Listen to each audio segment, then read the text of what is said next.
Okay, hello, welcome to our podcast. I'm your host, Larry Liu, and today I'm joined by Liane Hewitt, who is currently a graduate student at Princeton University.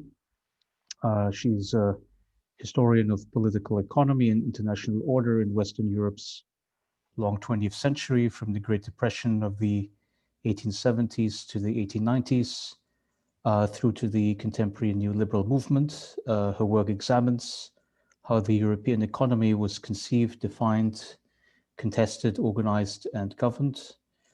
Key topics of interest include European integration, federalism, state and business organization, war and reconstruction, varieties of capitalism, and transnational governance. Prior to coming to Princeton, Liana was at University of British Columbia, did a Bachelor of Arts in with honors from history and international relations. And before that, grew up in France and also in Canada and British Columbia. So thank you, Liana, for taking the time. Thanks for having me. So maybe we talk a little bit about your upbringing. I mean, are there some interesting scenes that sort of you have in memory that might influence, your academic trajectory? It's a good question. I grew up as a kind of third culture kid, which I wasn't sure what that was till I grew up and looked back on my childhood. But my parents are Canadian and were working or my father was a diplomat in France, and I grew up with a lot of things taken for granted. That politics were really interesting and important, and that we would talk about them all the time, and that there was a world of consciousness to the importance of institutions, questions of power, just at the dinner table.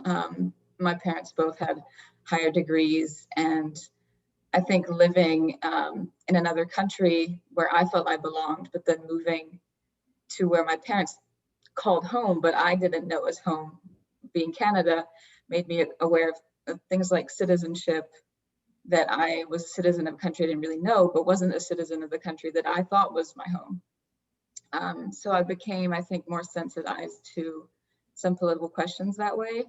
And I think I was maybe romantically enamored by the world of international institutions. People seem to have nice lives, and we're doing what seemed like important and influential things, and we're having an impact on the world. People were close to power, I suppose. There was a sense that people my parents are friends with and people I would just meet that were coming over had an impact on policy. And that was something I think as a teenager, I kind of aspired to. I ended up going into academia, but I still am interested in connecting academia to policy. And I think that's part of how I grew up. Maybe if my parents hadn't been in that world, I wouldn't have that interest. And I wonder how I would have turned out otherwise. But I'm very much, I think, a product of that world. Yeah, so you decide to write your honors thesis on consumer take-all marginalization of producer cooperatives in Britain from 1848 to 1890. Could you talk a little bit about that work and how you came to that? Yeah, it seems like so long ago now. I thought you were first mentioning my current thesis, and I thought, is that the title? I thought I had changed it, but I didn't know that was what I had written. Yeah, that's my undergrad thesis, which I wrote on producer cooperatives out of an interest that I'd had in economic democracy, which I think I still have, but I've moved away from the cooperative movement as per se. And I was pretty much sparked that interest when I'd been to a talk by a political theorist, because I was originally in political science, on a book called After Occupy. I think this political theorist was at York University, which is the hotbed of a radical Canadian Marxist intellectualism. And the book was about how to think about what kind of institutional mechanisms could be invented or reinvented for the 21st century to address inequality by changing the workplace and by bringing economic democracy to the workplace. And I'd been really fascinated by the historiography, or the way that the intellectual development of labor history as a discipline had evolved. And I'd written a paper on that, basically on the death of labor history and why labor history isn't done anymore. And people kept mentioning that labor history used to study three things. There was a triad of topics. One was trade unions, political parties, and cooperatives. But it seemed like cooperatives were really bypassed entirely, and trade unions and political parties got the lion's share of scholars' attention. And cooperatives had almost been a priori considered a failure and something that was doomed to fail, that couldn't really provide a solution to capitalism. But they seemed so fascinating to me because they were an alternative to the very notion of what a capitalist firm is, that in a capitalist firm, investors own and control the company. Whereas in cooperatives, whether it's a credit union or a consumer cooperative or a housing cooperative, it's a very different notion of ownership.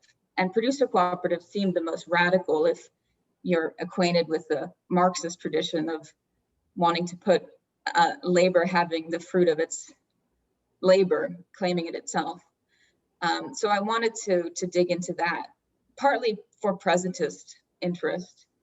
Is there an alternative within or outside the system? And why is it that scholars, so the historiographical contribution was trying to figure out why scholars had lost interest in cooperatives, but in particular producer cooperatives. The literature on cooperatives that does exist was only on consumer cooperatives because they had ended up being the ones that had succeeded. So that was what sparked the project. Now, I mean, can can we sort of generalize as to, why consumer cooperatives, would work successfully, but, there are problems with repeating the same thing with worker co-ops? Yeah, it is very clear that producer cooperatives are much harder to get off the ground and to just be successful internally as an enterprise. And that isn't just a historical fact to the 19th century, but is still the case when you look at cooperative enterprises out there. And that's just unavoidable, partly because of the membership structure. It's easier for a consumer cooperative to grow. If a cooperative is doing very well, the barrier to entry for membership is very low in a consumer cooperative. You simply need to buy something there and then you're a member. At a worker cooperative, members, there's a certain limit to how many more members you can add, because a member must be a worker at the company or at the enterprise. And so there's a limit on growth in that respect. The second problem too is that worker cooperatives tend to face bigger challenges in raising capital to start with. And they tend to have trouble raising capital the way their capitalist competitors do, or what are venture entrepreneurial ventures that are financed through venture capital or through the stock market or directly through loans. Banks often do not lend to, or historically have not lended to, producer cooperatives, and producer cooperatives have gone to credit unions that are ideologically committed to supporting a brother cooperative, but they can't get loans because they're risky. And at the beginning, they don't have any of their own private capital. So I think that the real limit on growth of membership is a real issue. And the growing pains of how to raise the necessary capital at the beginning is an issue. Then there are these ideological problems about what is economic democracy that become really clear the late 19th century, that there are many people on the left who oppose worker cooperatives because they think that they're, in a way, a restrictive form of economic democracy. And they are premised on the labor theory of value, which a lot of socialists by the late 19th century believed to have been debunked, and that other factors contribute to value, not just labor, but the production of value is also something that is contributed to by managers and by consumers themselves. And so consumer cooperatives are much more innovative when it comes to hiring managers and having their own actuaries and account bookings, and asking questions like, what is profit? And how are we going to account for profit? Whereas producer cooperatives are much more stuck in an 1820s to 1840s Ricardian socialism of labor theory of value. And so they're quite opposed to having even a manager and paying them more. And so there aren't any incentives for any people within the worker cooperative to take on the responsibilities that might be desirable, to sort of stay on top of the game, invest in new innovations and new technologies, make those decisions that, so long as there's an island of sort of worker control or island of worker socialism within capitalism, you still need to play to a certain extent by those rules of staying competitive, staying on the cutting edge of innovation. And so worker cooperatives tend to become quite obsolete very quickly, or fall behind and not be able to compete, because the priorities of the workers running it are to keep wages high, not fire anyone. They don't want machinery to replace workers. And so they don't tend to get on the bandwagon of mechanization. But consumer cooperatives do, because their priority is to keep prices low for their members. So that's another problem as well that is encountered, and I think would still be encountered today. Well, I mean, the suggestion seems to be that, that it's very difficult for these worker co-ops to scale. Also, I mean, you mentioned like the risk factor that banks put up, and they refuse to lend money to these worker co-ops. And I was wondering, I mean, how much of that is about you could say plain economic risk, where they don't think that they get the money back because it will fail, and how much of that is pure ideology, right? It's about Yes. the belief that questioning the private ownership of the means of production is actually going to be harmful over the long term to the capitalist social economy. I mean, that's an argument by Michał Kalecki. He's one of the Polish Keynesian economists, and he said that full employment would be a policy that the capitalist owners would be very skeptical of, even if it were to improve the profit margin. Yes.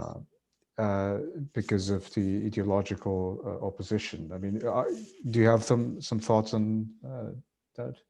Yes.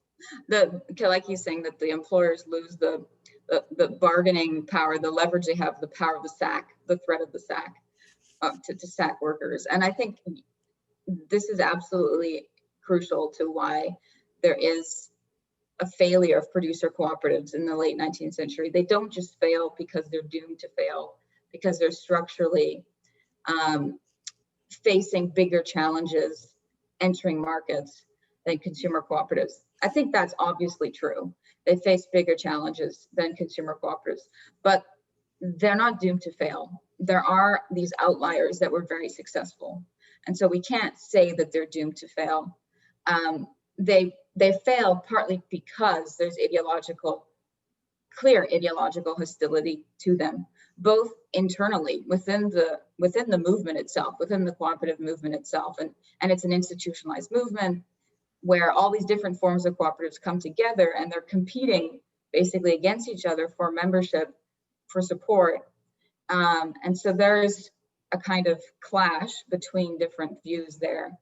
And then there's the broader ideological opposition from defenders of a capitalist view of property relations and of the business model of the joint stock company, which is relatively new and not clear to be successful, or that there are economists in the late 19th century, John Stuart Mill, Alfred Marshall, that predict that the 20th century will be the century of the cooperative for many reasons. And so there is hostility and fear that the cooperative is a real threat. And so there is clear ideological opposition that banks shouldn't lend because they shouldn't be supporting this type of enterprise that is trying to prove that investors shouldn't be the only ones that can, or capitalists shouldn't be the only ones that can own and control.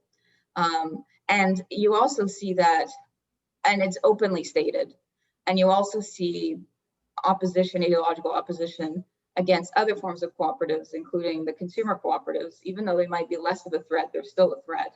And to the point of suing them and boycotting them and lobbying that they be taxed so heavily that they're not attractive anymore. And so the 20th century doesn't end up being the century of the cooperatives, perhaps because of that, because there's a kind of three-front attack against them to create a hostile legal framework where they become heavily taxed. And at least this is the case in Britain and France.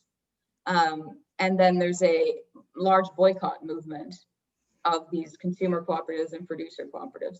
And then there's a capital strike against them where they aren't financed. So I think, and all those things are done for ideological reasons. Yeah, so that they're afraid of their competition and they're afraid of the principle that they might prove. okay, so there was another point that you raised earlier, which is about internal squabbles inside the worker co-op movement. So you talk about the emphasis on, you could say, Ricardian and Marxian lines of thinking, labor theory of value. We don't have to, pay managers more income. Could you say maybe a few more things about that aspect? And I mean, was that the only line of reasoning that was used inside the worker co-op movement? Give us some sense of like the debates that were happening, I guess, in the late 19th century Britain and elsewhere. Yeah, these debates ended up being what I mostly focused on in writing the thesis, because I did find that they brought to light these questions of asking what exactly is value, who creates value, what is profit, and we might think, or I might have started the project thinking this was obvious, but it's not obvious if you decide to opt out of the normal functioning of the market and you try to create an alternative to it. All of a sudden, these aren't given anymore to you. So you have to decide, you have to create rules. And anyway, any corporation does this. They have to decide how much they're going to pay people, what they think is the value of the labor of people working for them internally, and how much they're going to keep back, and how much they're going to pay out in dividends, and what they're going to reinvest for the next year. But these cooperatives were really having to grasp at doing this, and most of the people running them had very little education. They end up being educated at the worker colleges in the late 19th century.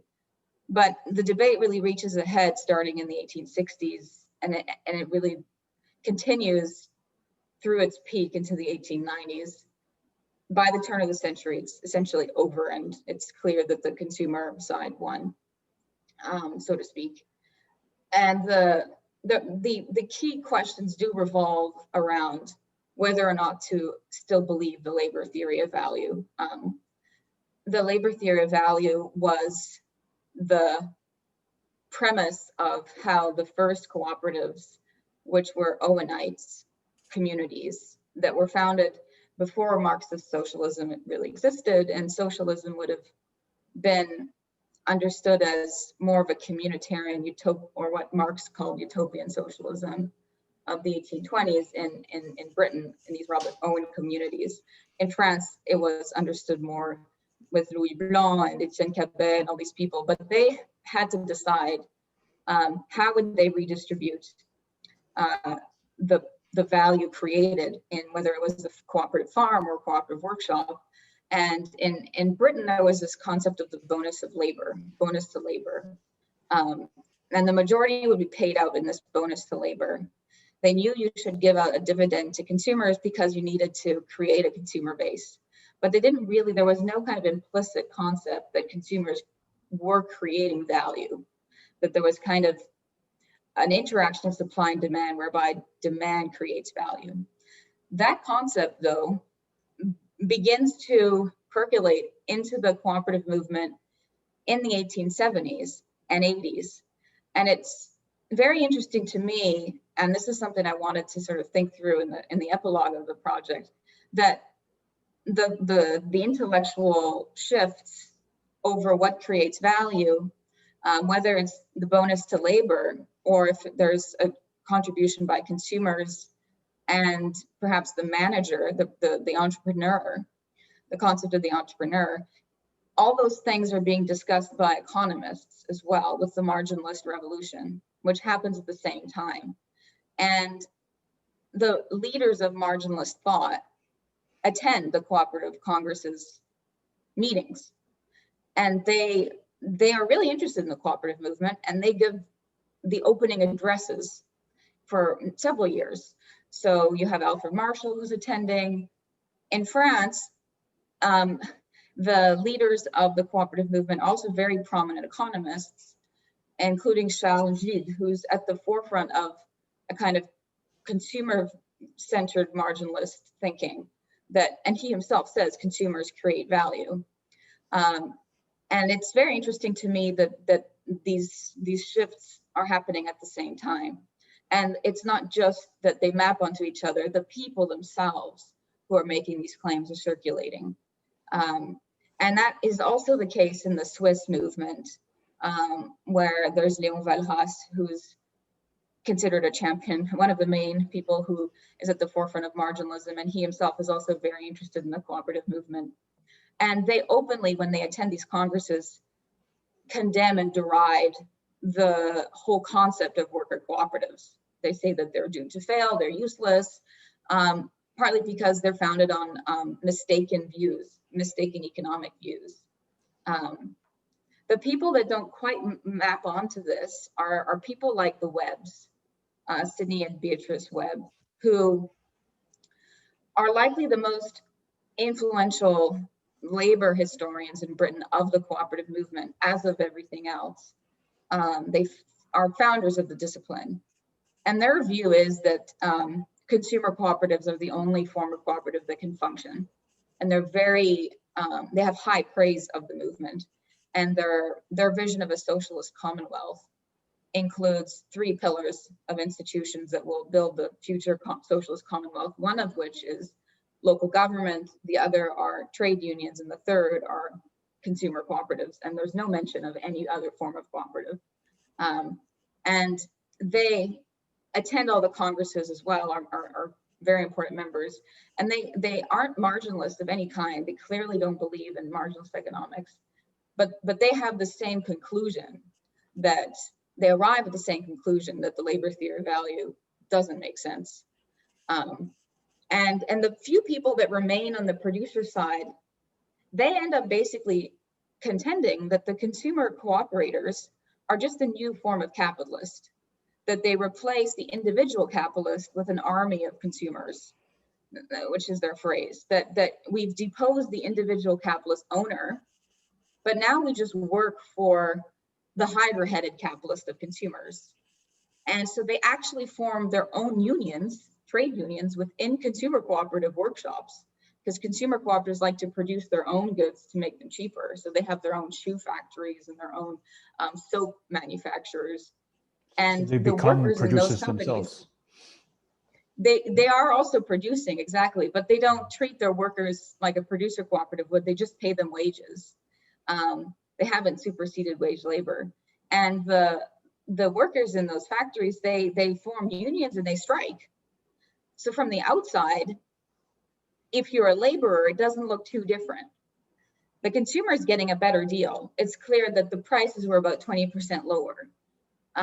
But I think the critique that's made of the consumer cooperatives from the point of view of the worker on the factory floor is quite a prescient, or it's a hard one to contend with.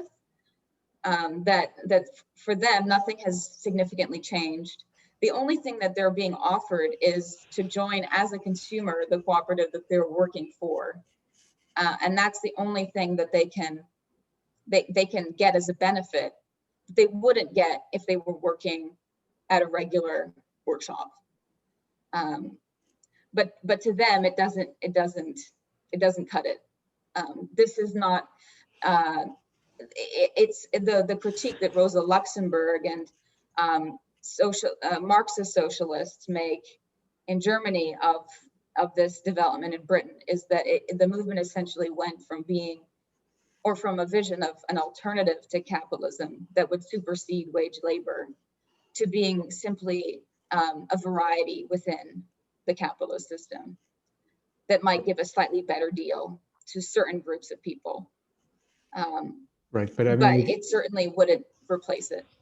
yeah, I mean, if you mentioned that example of, if I'm a laborer at a consumer cooperative, I get discounts. It sort of reminds me of, if you work for Amazon or for Walmart or one of these big corporations. I mean, you also get, 10% discount on certain items, and so it might be,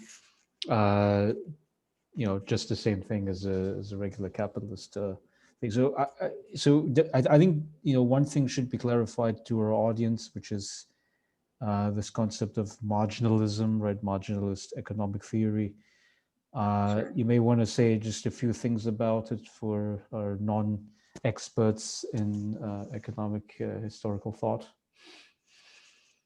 Yeah, and I have to say it's been a while since I've read this kind of material, so I may be a bit rusty myself. My understanding of the marginal revolution is a concept that's trying to describe shifts in economic thought. So within the professional academy of economic thinking, that certainly maps onto broader changes. And this thinking is a departure from the tradition of political economy that would include Ricardo, Marx, Mill, this departure happens in most European countries. Some people situate it in Austria first, others situate it in Switzerland with Valras, others situated in Britain with Marshall.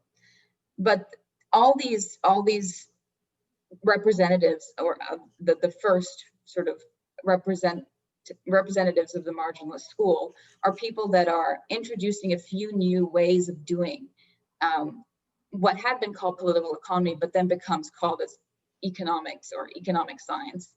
And they introduce mathematics above all, where economics becomes a mathematical practice, which changes the discipline profoundly. But they also introduce new theories. One, the theory of general equilibrium, which is still the general, if there is a general theory, that remains it, although it will be revised significantly in the 20th century with people like Keynes and Kalecki, as you mentioned, who say it doesn't work. And they also emphasize this, they're seen to emphasize demand over supply. Because in the school of political economy, at least the very classic school, going back to the late 18th century. There was this political Adam economist in Smith and France. Ricardo. Yes, Yeah. exactly. Going back to the late 18th century, there was a law called Jean-Baptiste Say's law, which was the view that supply creates its own demand. And so the most important thing to focus on as creations of value were land, labor, and capital. And if you read Mill's Principles of Political Economy, these are the three things that create value: land, labor, and capital. And that's the focus of study. And if Marx is not a liberal, he's critiquing the liberal school, he still takes those for granted, and he focuses still on production. That becomes questioned in the late 19th century, where the interest pivots to a few new ways of thinking. One, the creation of value by the figure of the entrepreneur or the manager. Mill will become interested in this. And that makes sense with broader developments in society, because we're getting new forms of the corporation, the joint stock company, the development of stock markets, international stock markets. And so there's a sense that the speculator isn't now a parasite, as people might have thought before. Intermediaries aren't parasites, but they actually do create their own value. They're not just mooching off value that's created by land, labor, and capital. And that demand itself is necessary. And this is where the general equilibrium model of, if you take Econ 101 now at any university, you'll get the supply-demand model, where quantity and prices match, and that's where you want your optimum quantity of your good that will be maximizing social utility. Mm-hmm. And so key to the general theory of equilibrium is this concept of marginal utility, where what economists are really interested in is to get to that equilibrium, and what's the added benefit at the margins? What is the marginal cost of labor? What is the marginal cost of a tax measure? What is the marginal cost of tax on land? Or to this general equilibrium, are we departing from it, and how much? And one can see where you would then need math to calculate these things, that you can actually calculate these costs to social utility. And that's the general way that people think about how economics shifted from political economy to economics as we still know it, essentially. And that even with the Keynesian revolution and the monetarist revolution, which have these different shifts of saying, no, it's demand, no, it's supply, they still take for granted certain things that the marginalists were the first to introduce, including mathematics, this general equilibrium model, and that land, labor, and capital maybe aren't the only ways of thinking. Now we have a proliferation of concepts of value, including human capital and all these concepts, which flow out, I think, of the marginalist way of thinking. Yeah, so I mean, when I was an undergrad, I could study economics or sociology, and I opted for the latter because maybe I wasn't too fond of mathematics, and also I thought that the models that I studied in the economics courses were perhaps a little bit too simplistic, right? I mean, there's certain you could say social values that we talked about sort of at the beginning of our conversation around well, who should own the means of production, and how do you distribute the spoils of production, and I felt like that in marginalist theory, that kind of distributional ethical value question sort of gets pushed to the side. I mean, where it kind of gets ignored. I mean, that's why, I mean, like, if you read some of the big shot mainstream economists, like Larry Summers, he recently brought out a paper with another Harvard professor about basically documenting how the weakness of organized labor unions contributes to growth of inequality and also the political discontent that we see, Trumpism and stuff like that. So I don't know, do you have some thoughts about this issue of, you could say, marginalist thinking versus, you could say, the more older classic concerns about class structure, inequality, distributional politics, and so forth? Yes, I mean, as you read in my description on the department website that I wrote myself, I do say that I'm a historian of political economy, or maybe a historical political economist, which is a nod back to the pre-marginalist revolution discipline, that the marginalist revolution essentially ends. Political economy ends because it gets divided into the mathematized branch of economics, and then all these other concerns, these more ethical questions and questions about distribution and class, become siphoned off into new disciplines like sociology and politics, what will become political science, and will remain in history and philosophy.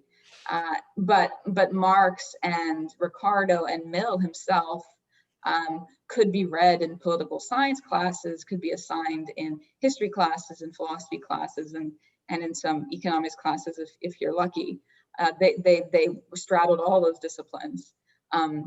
And so I myself think that we did lose something with the marginalist revolution, where it is a form of technocratization of the discipline and of the practice. It makes it more tangible. If we can mathematize it, then we can have clear policies. We know the cost and benefit of all these measures. So in a way, it makes it more applicable and clearly operationalizable by governments. But it completely erases the questions about who are the real winners and losers of policies. And that, I think, we're finally discovering can't be erased, that it will come back to bite us in our politics. And I think the comeback of inequality on the agenda in economics itself, with Thomas Piketty's book in 2014, but more generally, is a sign that there is. Did you read his latest book on Capital and Ideology? I believe it is. I have the book, but I've only listened to a talk and skimmed it, which is bad because it's a present, so I can't tell my brother I didn't read it, but he probably hears me.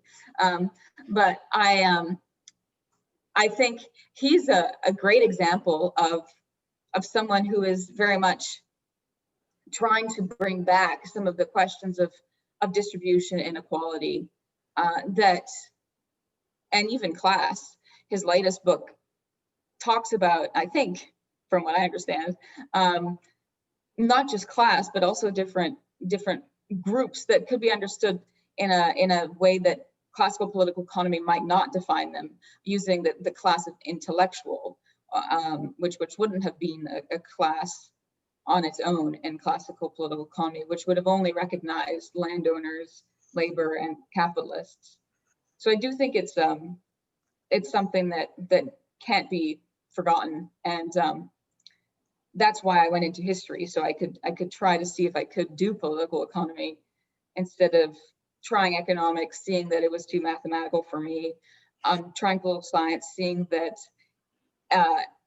if it did talk about power in a way that economics just was completely ignorant of power, it was too formalistic, political science, for me. And so I hope that history allows, and I think it does allow for, as I'm sure sociology can too. Yeah, definitely. I mean, it's much more open. The problem is no one listens to us. They listen to the economists. That's right. Even if they've been proven to be wrong. There's an assumption that that we in sociology or in history are not knowledgeable enough about the the economy, even though, I guess we are also like one of the rarest strands inside of our respective disciplines where actually, we came to study in that discipline through, economic thinking, economic theory, and so forth, right? So Yes. when you mentioned like Piketty, and I think it was in his first book, or in his current book, I'm not sure, but in the conclusion he writes that in French economic departments, there would be greater interaction with people from the other social sciences, with anthropology, sociology, political science. And therefore, there wouldn't be as many blinders you could see between the Hmm. different disciplines. Hmm. I mean, you've spent your childhood years in France, so maybe you can say a few things there, whether the French, or you could say the continental, economics is much more egalitarian with the other social sciences.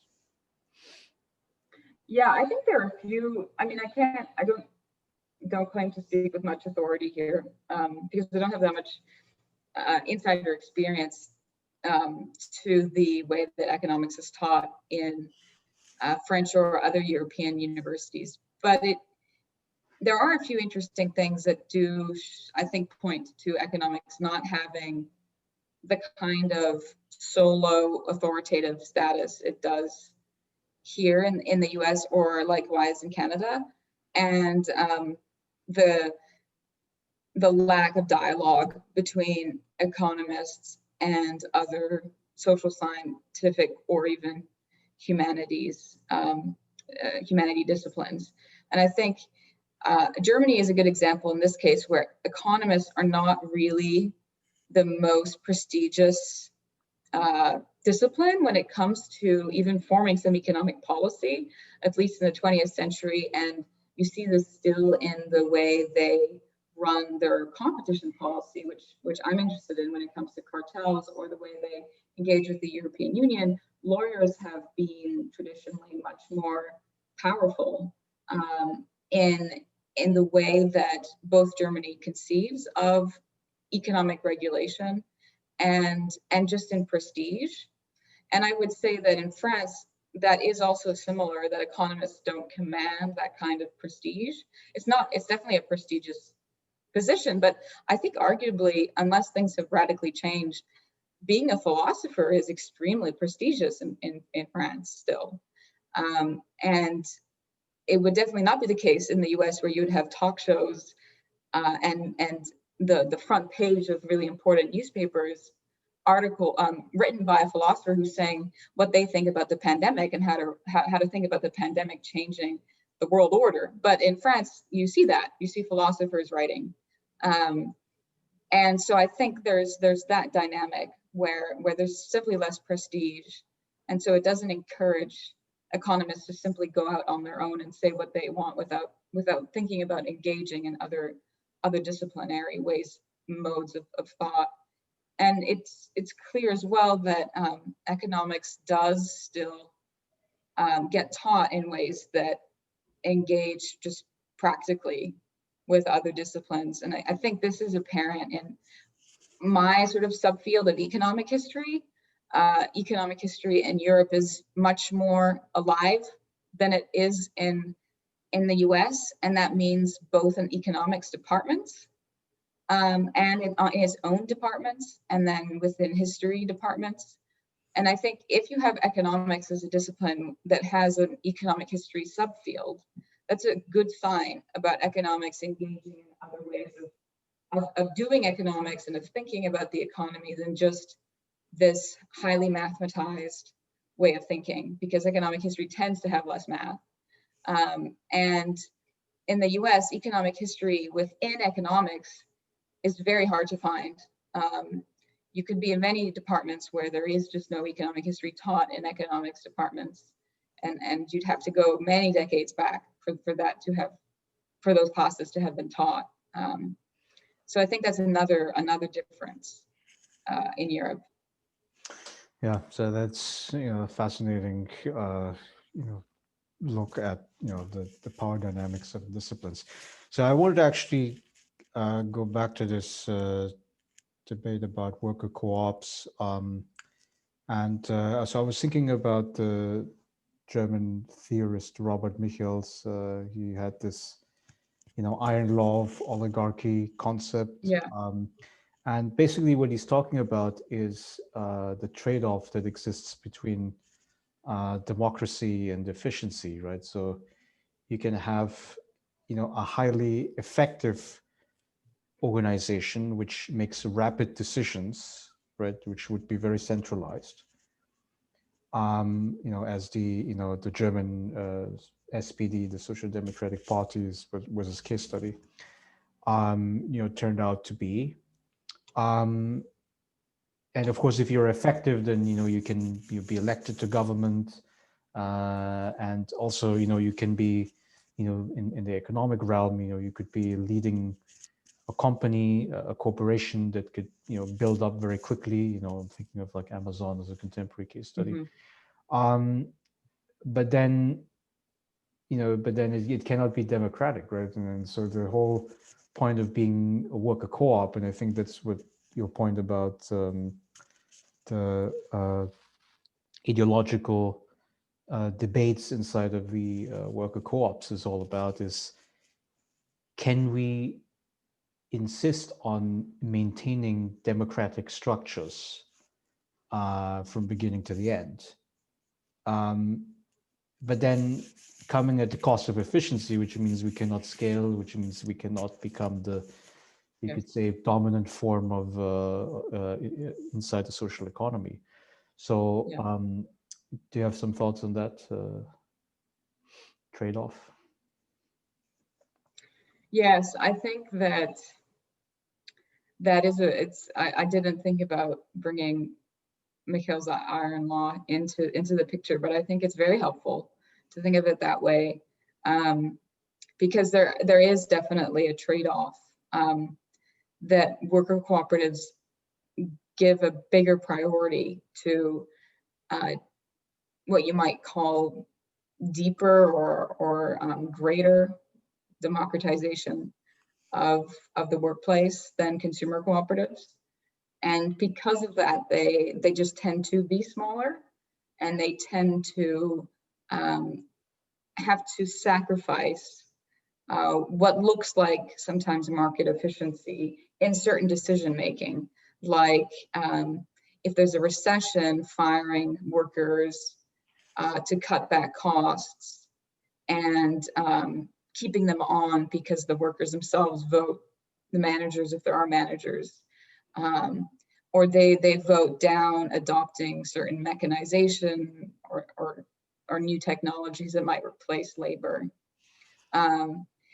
It is important to note, though, that especially in more recent literature and within economics on the cooperative enterprise, and this result confirms the view of economists like I mentioned, Mill or Marshall, who had predicted that the cooperative form would take off and would be much more successful than the joint stock corporation. In the late 19th century, they predicted that because they thought that if workers had this greater vested interest in the work they were doing, because they owned the product of what they would make, and they were making more decisions over the future of the company, that might cause more incentive for workers to work harder. And they had really good practical examples of this. There were cooperative coal mines in the late 19th century, or more in the 1860s. That was partly a kind of accident of fluke, because there was a big recession in coal, partly caused by, both in coal actually and cotton mills. This was partly a result of the US Civil War. And so some workers took over cotton mills and coal mines in the north of England, and they started operating them. And a lot of people thought, well, this is silly because they closed for a reason. They're inefficient. You should just let them close. But the workers made them efficient. And that wasn't a surprise to some of these observers like Mill and Marshall, because they knew that when some people went to inspect the coal mines, they literally saw workers working much harder, working overtime because they wanted to. In coal mines, miners would go and collect, well, they would siphon off the good ore from the bad ore, and they would spend more time being more careful looking to get everything they could, because they showed that there was a lot of waste happening in regular mines because the workers weren't very interested in putting in all the work that they might if they were going to benefit from the extra. And they actually did experiments on this because certain mines gave the option to buy into the worker share or not. And those who did buy in would stay for overtime and so on. So we see results like that still in cooperative enterprises. But the efficiency gains tend to be harder to tell until the long term, and only in certain types of enterprises. So they tend to show up in the long term because cooperative enterprises tend to last longer. They don't fire everybody in a recession, which during a recession can seem inefficient because they're losing money during the recession, but then they benefit at the end of the recession because they don't have to invest in retraining new people, hiring new people and having to train them from scratch. They can just keep on the people they had before the recession. And so if you were to look at the company during the recession, you'd say it's inefficient and it had this trade-off between democracy and efficiency. But in the longer run, it might look like a different picture altogether. And I think that the real critique then is more in terms of what industries can cooperatives, especially worker cooperatives, make a move in. And it does seem to be that they're restricted to certain types of industries that don't require a large amount of startup capital, and not in heavy industry, but where workers sort of more artisanal work, or where workers have a lot of control over the production process, and it's quite a creative production process. And in that case, I think it is sometimes hard to say they're less efficient. That is the general view, but there are plenty of studies one can find that challenges that view. It's more that there's a restriction on the what you mentioned to be the kind of scale and scope you could reach, which I think is something like Robert Dahl, a democratic theorist, would say about democracy politically, that we have a trade-off between democracy, direct democracy, and scale. That the bigger the country, the more you have to rely on representative democracy or indirect democracy, and that you have to forfeit what more direct participatory mechanisms, and that's what he calls the law of numbers of political democracy. And so I think that is just a correct way of thinking about democracy in all its forms, about size. Right. And so, I mean, if we think about contemporary examples of, you could say, successful worker co-ops that were scaling, I mean, I'm thinking of like Mondragon. Yes, that's the one everyone points to. Basque area. And I believe it was started in, I think, the 1930s by it was a Jesuit priest. Yes. And right, so the philosophy is that you know, that all of the production processes would be decided together, but there would be a managerial structure, right? So it's not a completely flat hierarchy, but you know, there would still be norms that would restrict inequality between the managers and the work staff. And they are producing, I believe, heaters. So it is kind of in the realm of industrial production. Mm-hmm. And then the features that they exhibit, as you say, during the economic crisis, they wouldn't lay off staff like normal capitalist corporations do, but they would redistribute them between from the less profitable to the more profitable sectors of the company. Yeah. And yeah, it seems to be that that Mondragon was the one example that somewhat defied this, you could say, glass ceiling in terms of total size. But I wouldn't say that it would be the predominant form of employment even in Spain today, right?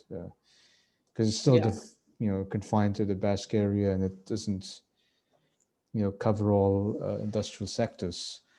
Do you think that there would be a lesson to be learned about, about what Mondragon has done? I mean, perhaps for other co-ops in the world? I wish I knew more about Mondragon. I think that there is definitely a lesson to be learned.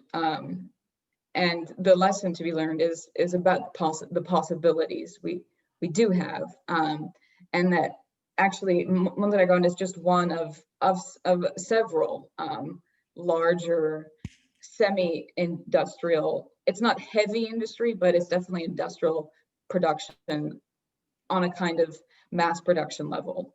And there are cooperatives in the US that are producing both consumer goods, which tend to be where they cluster more, but also in semi-industrial goods.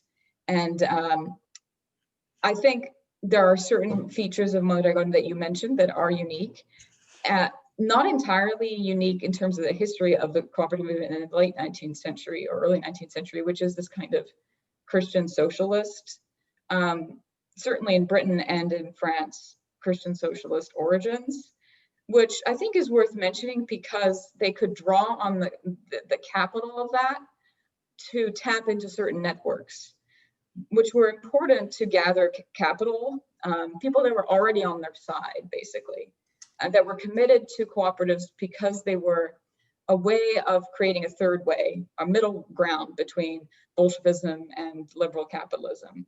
And so there were many people who were willing to support cooperatives out of a kind of commitment to Christian socialism, especially, and this was also very strong in the 1930s when there was a fear of the Soviet Union, but there was a general concern, especially in the Catholic Church after Rerum Novarum, the encyclical of Pope Pius, I believe, that that there was he acknowledged the labor question, the social question, that there's a real problem with labor relations. I'm not sure if there is, perhaps Pope Francis is rejuvenating that, but if there's a kind of ideological community that's already committed to the cooperative form that you can draw on, tap for support. But that was definitely part of the success of those outliers that did succeed. I think, though, it is clear that the cooperatives that do succeed show that there are structural ways to design a cooperative that can overcome many of the common pitfalls that they face. Having managers that are awarded enough of a premium but aren't given too much power over it, that can overturn the democracy internally. Figuring out ways to make sure that cooperatives stay innovative while workers in the company don't feel like they're being completely ignored, so that cooperatives can have a fund for retraining, a fund that they hold back capital for and invest in. I think most of the challenges that cooperatives have faced, and especially those that have failed, show the ways that we could institutionally think of mechanisms to avoid those pitfalls from reoccurring. They don't seem to me like fatal flaws. But it is clear that there are a couple things that are fatal flaws, but that lie outside the cooperative system and have more to do with government and legal regulatory frameworks that can be very hostile to cooperatives or can be more welcoming. And that has to do with the way corporate law works versus how cooperatives are regulated. Often cooperatives are not regulated by regular corporate law, and this was part of what I was talking about with the ideological opposition to them in the late 19th century, So in many countries, cooperatives do not have limited liability, which means that it's much riskier to start a cooperative. If it fails, all the members are going to be held responsible and will be personally bankrupted as well. So that's quite a disincentive to forming a cooperative. I don't know what the law is in the US on this, but this was a major problem in Britain by the late 19th century. The other major thing that can help cooperatives is preference in government contracting in certain industries. This was used by the French government in particular in the 19th century and 20th century in certain industries favoring either credit unions in the banking sector, and this is still done in certain cases. And I think this is why we see credit unions are much more successful than other forms of cooperatives. Credit unions are actually everywhere. And so if governments did the same that they did with credit unions as with certain cooperatives, and they wouldn't have to do this permanently, just at the very beginning to get a cooperative off the ground, guarantee them a market so that they can begin to build a market afterwards. That is actually done. Governments do this all the time with private corporations. We're not asking them to make an exception. We're simply asking them to actually play fairly. The other thing is thinking about tax law and how cooperatives are taxed as well. They tend to actually get the worst of both worlds of being under charity law and being under forms of corporate law when the dividends people get are how they're taxed. So those things are simply out of the hands of cooperatives. And I think the internal struggles could be creatively resolved with the right institutional mechanisms. These bigger problems about what kind of legal framework is hospitable or hostile to a cooperative, those lie in political solutions. And it's just not something we hear often about. I think Elizabeth Warren's campaign was the first to sort of mention governments encouraging cooperatives. But it's certainly not a common discussion topic by election candidates. Bernie Sanders, I think, mentioned it too. So I think the government plays a huge role here. I remember there was a talk by a political economist in Maryland, Johns Hopkins, I think, Garel Perovitz. He's an expert of co-ops in the US, and so he was talking about the influence of like what he called anchor institutions, which are mostly universities and hospitals because they are the major employers in especially medium-sized cities, especially former industrial cities, which have been on the decline because of the industrialization. In that environment, you could say the few islands of wealth that exist in those declining regions, that still have sufficient purchasing power, they could basically use the services of co-ops instead of corporations. So I think the main example he gave was laundries. So because you have universities and hospitals, they need to use these services. So they connect to laundry co-ops, and that would be sort of one example of how this could be scaled, essentially, right? Okay, so if you didn't have anything else on the co-ops, I think we'll switch to your other more contemporary study, perhaps, which is about cartels. So you make the argument that, or just document that in Western Europe, there has been an increase of cartels in the late 19th century, maybe last 2 decades, and then a reversal around 1950, let's say, after the World War II. where basically the governments turned against these uh, cartels. Uh, could you maybe give us like a broad brush of the history of like what are the events that occurred in these in this era? Yeah, and I can try to very quickly explain how I came to the project. It's actually related to the cooperative project. I thought I was going to write a dissertation about the cooperative movement internationally, and its effort to create an international, essentially an alternative to a socialist international, and an alternative international trading and banking system. And I started researching that in my first year and realized that it didn't really work, but it became the cooperative movement internationally in the 20s, became a very early and virulent critic of what we might think of as monopoly capitalism if we use the Marxist label for it. But what it was denouncing is cartels and monopolies, which were a huge threat to consumers. And that was by that point, the international cooperative movement was really a movement of consumers, the first international organized consumer movement. And I got really interested in this boogeyman of the cartel monopoly system. And the more I read about it, the more I realized it was central to how people were thinking about the capitalist system in Europe in the late 19th century. And that is sort of the system that emerges in response to the first global depression, which is what I mean when I mention the 1870s to the 1890s. It's the sort of the first system that the first crash that's originally a financial crash in 1873 in Vienna. The Kreditanstalt Bank goes bust, and this crash percolates through global markets to lead to collapse everywhere.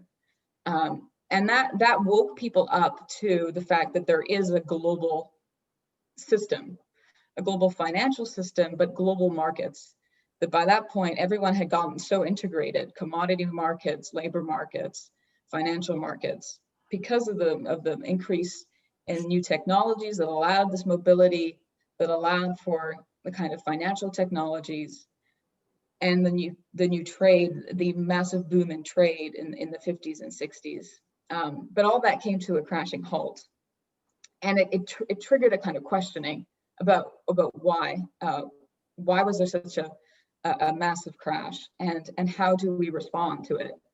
And cartels were a solution to that crash by the business world. It was a way that businesses sought to insulate themselves and protect themselves from a future crash. And one of the main experts of cartels in Germany, which was the land of cartels. It was known as the land of cartels because it was where cartels were most numerous and where the cartel form originated. The word itself, cartel, is German. He called cartels the children of emergency, or Kinder der Not. And the main one of the main views of what had happened in the 1870s was that there had been excessive competition and what they called cutthroat competition in a lot of circles. And so the solution was to simply insulate yourself.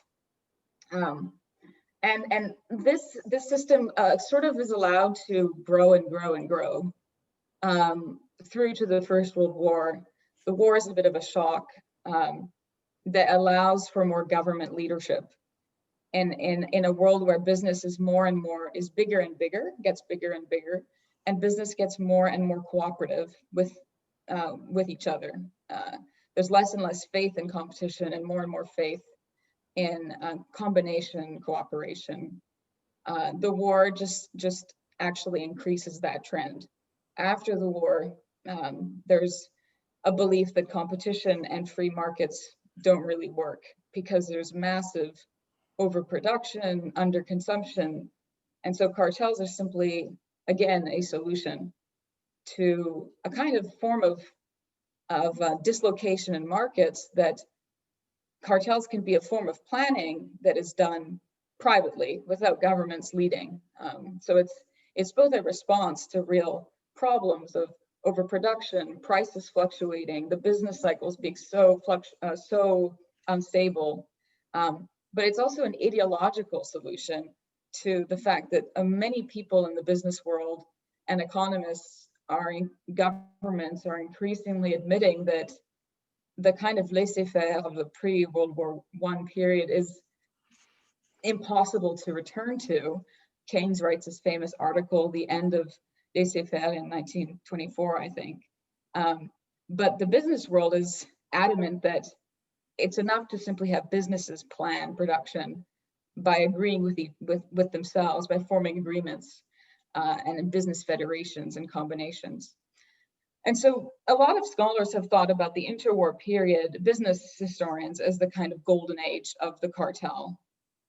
And this is the same period that in the US, you really get the triumph of big business, and you get huge multinational corporations. There had been an antitrust movement in the US around the same time that cartels really took off in Europe. And so there had been, in a sense, of reaction, which wasn't in Europe, to the forms of business combination that were restricting competition.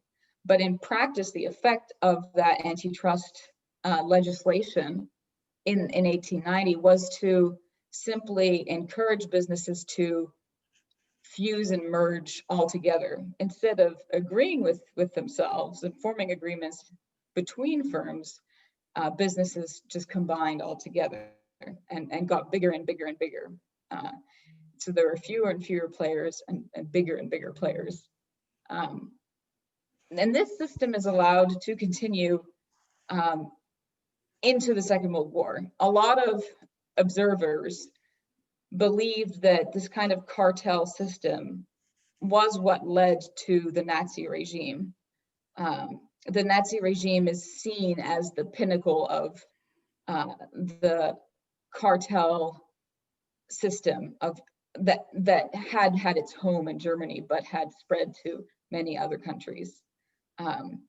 My project tries to understand how we get from a world of the interwar period where cartels are popular in almost every circle, governments, businessmen, industrialists, economists, even some people in organized labor and consumer movements are promoting cartels for their own agendas, seeing them as a kind of panacea to a range of social, economic, and political problems of the interwar era, including things like very technocratic economic problems, the instability of prices, but more political problems as well, like forging a United States of Europe, a united Europe.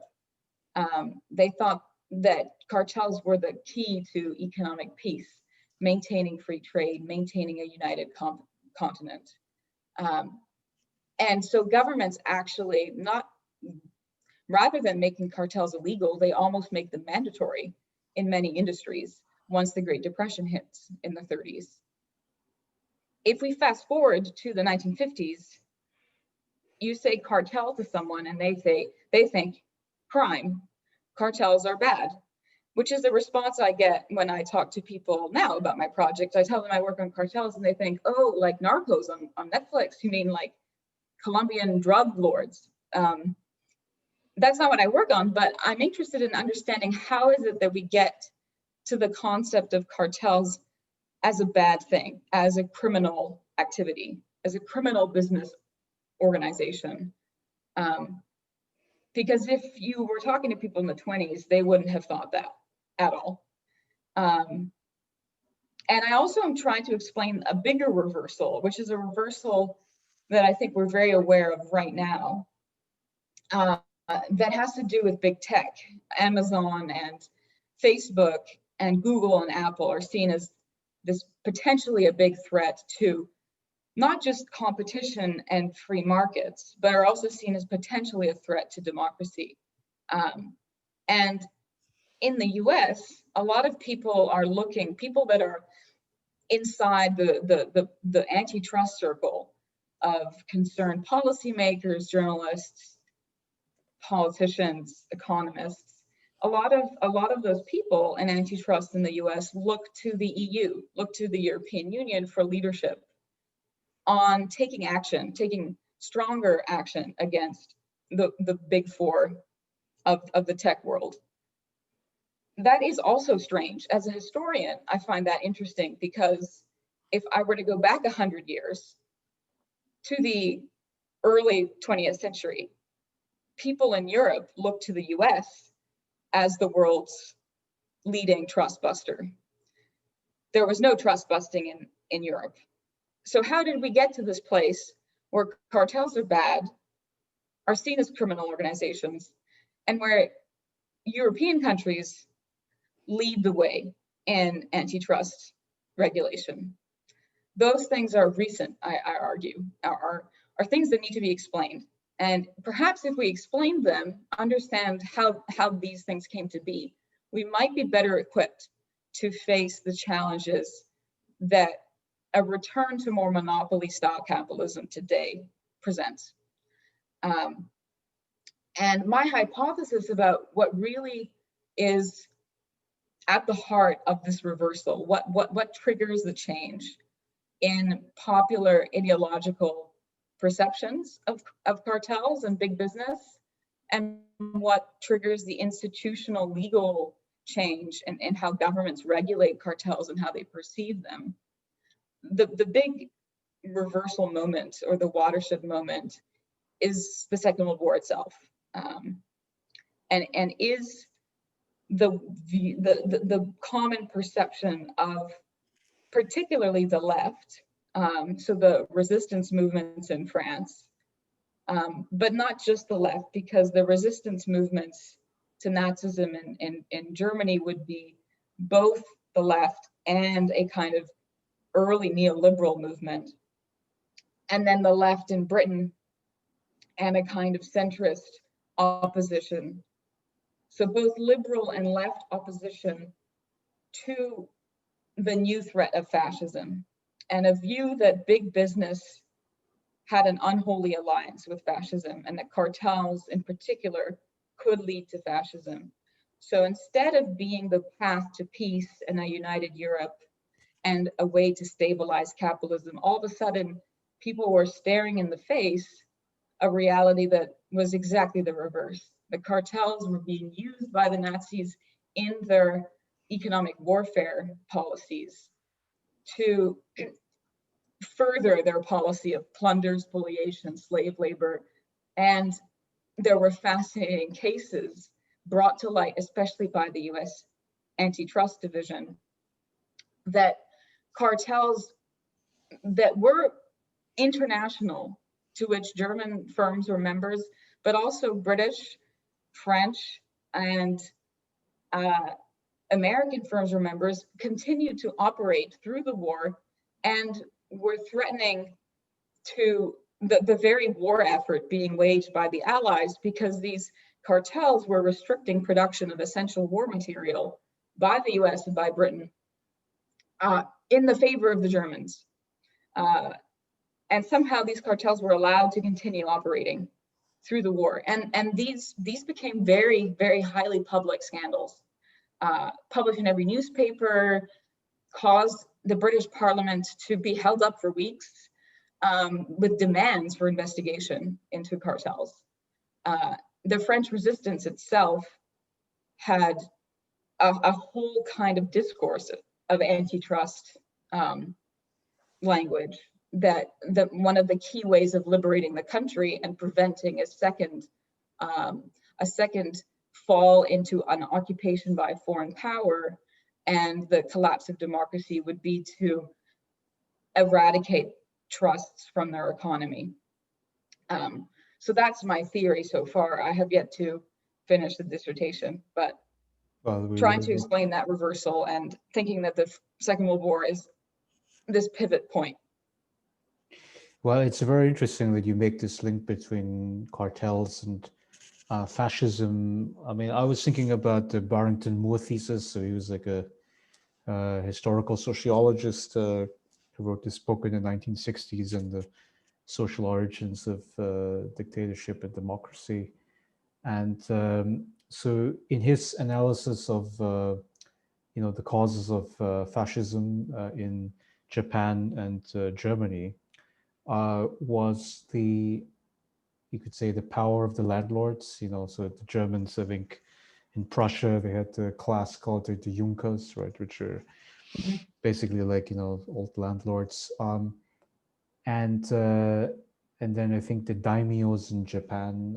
But there's definitely like you could say members of the old feudal order, which were very powerful, and that stands in contrast with you could say bourgeois dominant societies like France, UK, and the US. Um, and so, so I guess I'll force you to consider the link between what you study and the Moore thesis. I mean, like, because so you link cartel and fascism, and then he does landlord power and fascism. Um, is the implication here that there's a link between landlords and cartels? Would you? Oh, that's interesting. I have to play the cheap historian's card, which is that I'm not making these claims. I'm saying it's what people at the time, how they interpreted what had led to fascism. And that's important for understanding how governments and the general public changed their view of cartels, which led to real significant policy shifts and cultural shifts. Whether I might think they were right in interpreting cartels as a cause of fascism is another story. And it's a big literature that I think people are regaining interest in, this potential connection between monopoly, cartels, and fascism. And you're right to bring up that there are other parallel theses about what led to fascism. I mean, this is a huge literature about the causes of fascism, and this this view that the landowners, that Prussian Junkers were the cause of militarism in Germany, not just fascism, but were the cause of a general anti-democratic culture that we can lay blame for the First World War on, in addition to the Second World War, is a very is a thesis that is hard to die. It continues to, I think, be influential, and in slightly different variations, whether it's a more recent historian who's argued that we need to understand the Prussian military and the Prussian landowning class for certain cultures of the army and genocidal ways of operating in the empire that came back to Europe in the Second World War. I think that the cartel thesis, I personally, if I had to give a off the cuff answer, which is maybe never wise, I think the cartel theory might actually have more weight to it, because it can point to real examples of ways that cartels were actually used by the German or by the Nazi government to penetrate occupied territories and marshal their resources, to restrict production of key resources of their enemy states, and access resources that they couldn't produce at home, but were essential. And that was very important if Germany was making this bid for autarky. So it is pretty clear that we might not say cartels led to fascism, but that it would have been very hard for the Third Reich to wage the war it did without cartels. We never know what the counterfactual would be, but we do know that it waged the war it did, and to the scale of total war it managed was certainly facilitated by the cartel form. I would definitely buy that. The Prussian landowning class view, I think, we also know that there were obviously Prussian landowning aristocrats that were prominent, but it's clear that the Nazi officials, including Hitler, didn't have that much respect for them, at least for some of them, and tried to, although there's a kind of power sharing agreement in 1933, and that power is handed over to them by von Hindenburg, and he's, a Prussian elite, they quickly get displaced, and any kind of a charade of power sharing, no one would believe. Certainly not by the time the war is being waged. The only place, though, that they still maybe arguably have a grip over is the Wehrmacht, the actual army, not the Nazi party apparatus or the Nazi state. And that there was ideological conflict between the people running the army, the Wehrmacht, and the people running the Nazi state and the different offices. So there was conflict between the Holocaust policy and what the army wanted. And we do know, for instance, that there's these interesting examples of people leading the Wehrmacht being very angry that trains are being used to ship Jews to camps, when those trains should be used, in their opinion, shipping essential war material to fight the war against the Red Army. So they don't understand the decisions that are being made. They think it's sabotaging the war effort. So there's all these very interesting fights that are going on between the different aims that aren't shared, and there's been a lot of pushback on the view that the Wehrmacht wasn't participating in the Holocaust. It clearly was. They can't be seen as having clean hands, which was a kind of myth that was allowed to continue in Germany after the Second World War. That the SS were the bad people, but the Wehrmacht was nobler. But there was division, and we to the point that there was an attempted coup on Hitler's life by these Prussian elites. Von Stauffenberg and other people that led this coup were of this class. The Barrington Moore claims was a class that led to Nazism. Well, but just on so this, it's difficult to split hairs, but no, it's fine. You're an expert in German history. I mean, so regarding the cartels, I mean, so the overall purpose is to create planning certainty and to prevent crises of overproduction, which would be a common concern in the anarchic marketplace.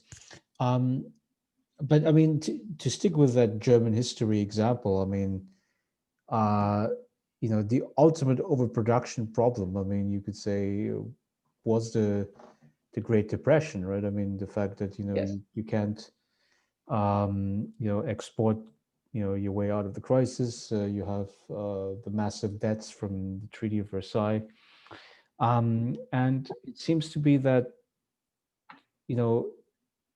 just functionally speaking, I mean, Hitler sort of solved that crisis by conquest, by military spending, right? And that ultimately was the thing that you could say restored stability to German society, at least temporarily. I mean, before the tide of the war turned against them. It definitely gave them jobs back. Right. So to that extent, I mean, there's, you could say, this unholy alliance between the Nazi Party and the cartels to basically, steer the energy of the state to military conquest. Military conquest and also military production, right? But I mean, so is it then the case that it is military conquest that becomes associated with cartels, and then therefore, cartels become, you could say, a dirty word? It does depend a little bit where you're sitting or what country you're in. Um, Cartels become a dirty word across Europe, but in France, for instance, they're really associated with Vichy, the leaders of Vichy, who are considered fascists by the resistance. And the resistance is really influential in the first government that comes to power at the liberation and in setting the new constitution for the Fourth Republic and the major reforms. And their view of cartels is that they're fascist, it's behind Vichy, and it's also the view that trusts, which is a word they for some reason preferred over cartel, were the traitors that had sold France to the Germans in 1940. So they believed that the trusts were responsible for the defeat of France and for its occupation by Germany.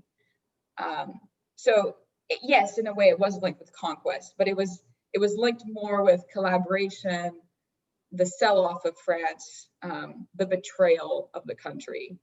And this is important because it's seen as a kind of trusts are a threat to national sovereignty itself and a threat to democracy because both were lost in 1940. The country itself was taken over and it was turned into a kind of semi-fascist state. If we move to Britain, it's slightly different again because they don't get occupied by the Germans. They don't have their economy transformed by the Nazis, but they are fighting a war against the Nazis, and there's a kind of propaganda, an anti-cartel propaganda that's deployed that equates cartels with Nazism, and then that will be very important in how the British, like the Americans and the French, plan their occupation program or their occupation policy in Germany in the zones that they occupy, where they all lead a kind of decartelization program that's presented as essential to reconstructing democracy in Germany. So I think it's really more in the way that people interpret German cartels, not necessarily French cartels, because French cartels are associated more with traders. British cartels are associated, again, with that kind of slight undertone. They were willing to restrict war production and continue their deals with German cartels. But it's really, you have to add this caveat that it's particularly German cartels that are militaristic. And that's important because there's a cartel problem that people identify during the war.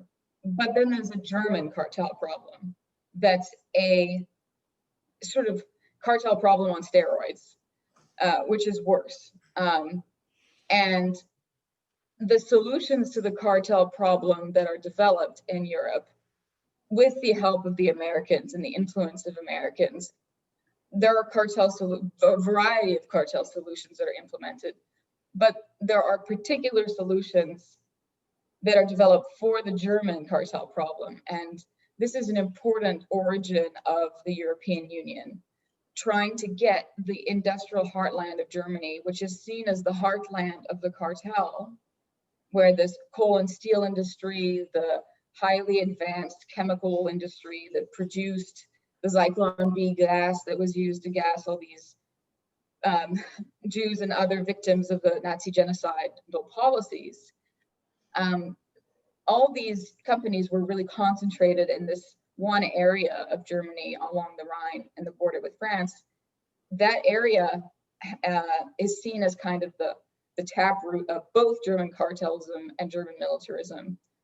And so very quickly, it's targeted for an internationalization, a program that will take that industry out of the hands of Germans. They don't trust that Germany can solve that cartel problem on their own. So I think that's the best way of thinking about the way that certain cartels are equated with military conquest. Europeans, unlike Americans, do not come to think of all cartels as bad. That's a view that is slow to develop.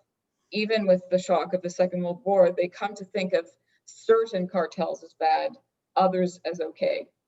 If they are regulated properly, we can prevent them from being abused. The German cartels are an example of the worst cartels one can imagine.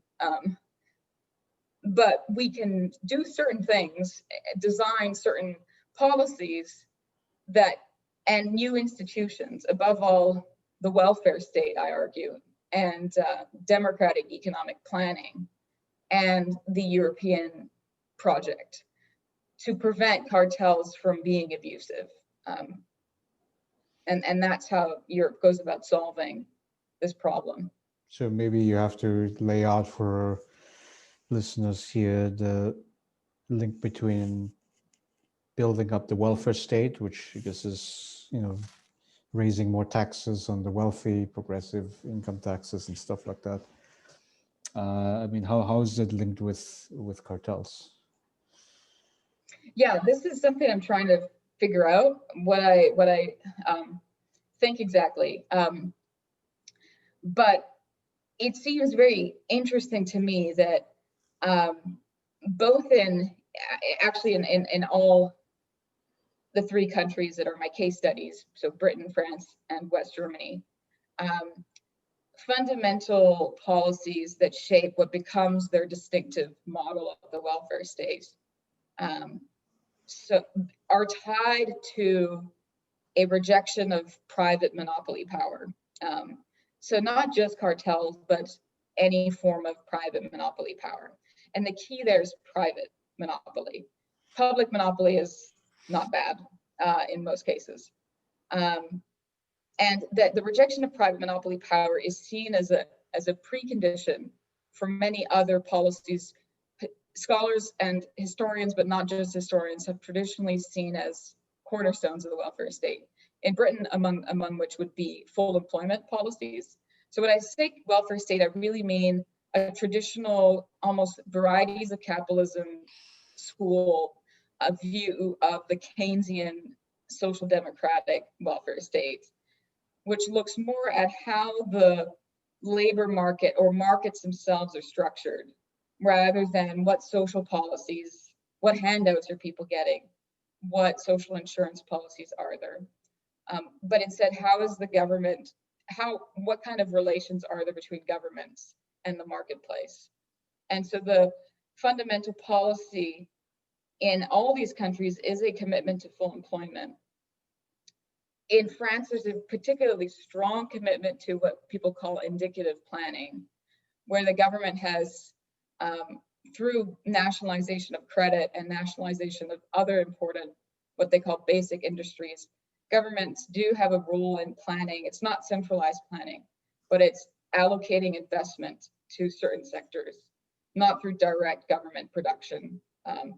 And then in Germany, what people call the social market economy, where a key cornerstone of that is what is called co-determination, where workers, and this kind of harkens back to what we were talking about with cooperatives, where workers through a law in 51 and 52 in West Germany are mandated to have a seat at the table on corporate boards to be able to vote and represent their interests within is what they call it, right? Yeah, Mitbestimmung. And so full employment in Britain, planning in France, co-determination in Germany, these three policies that are seen as one of the distinctive things that shape the Keynesian market economy relations in each of these countries were all, I argue, premised on defeating the private power of monopoly. This is actually not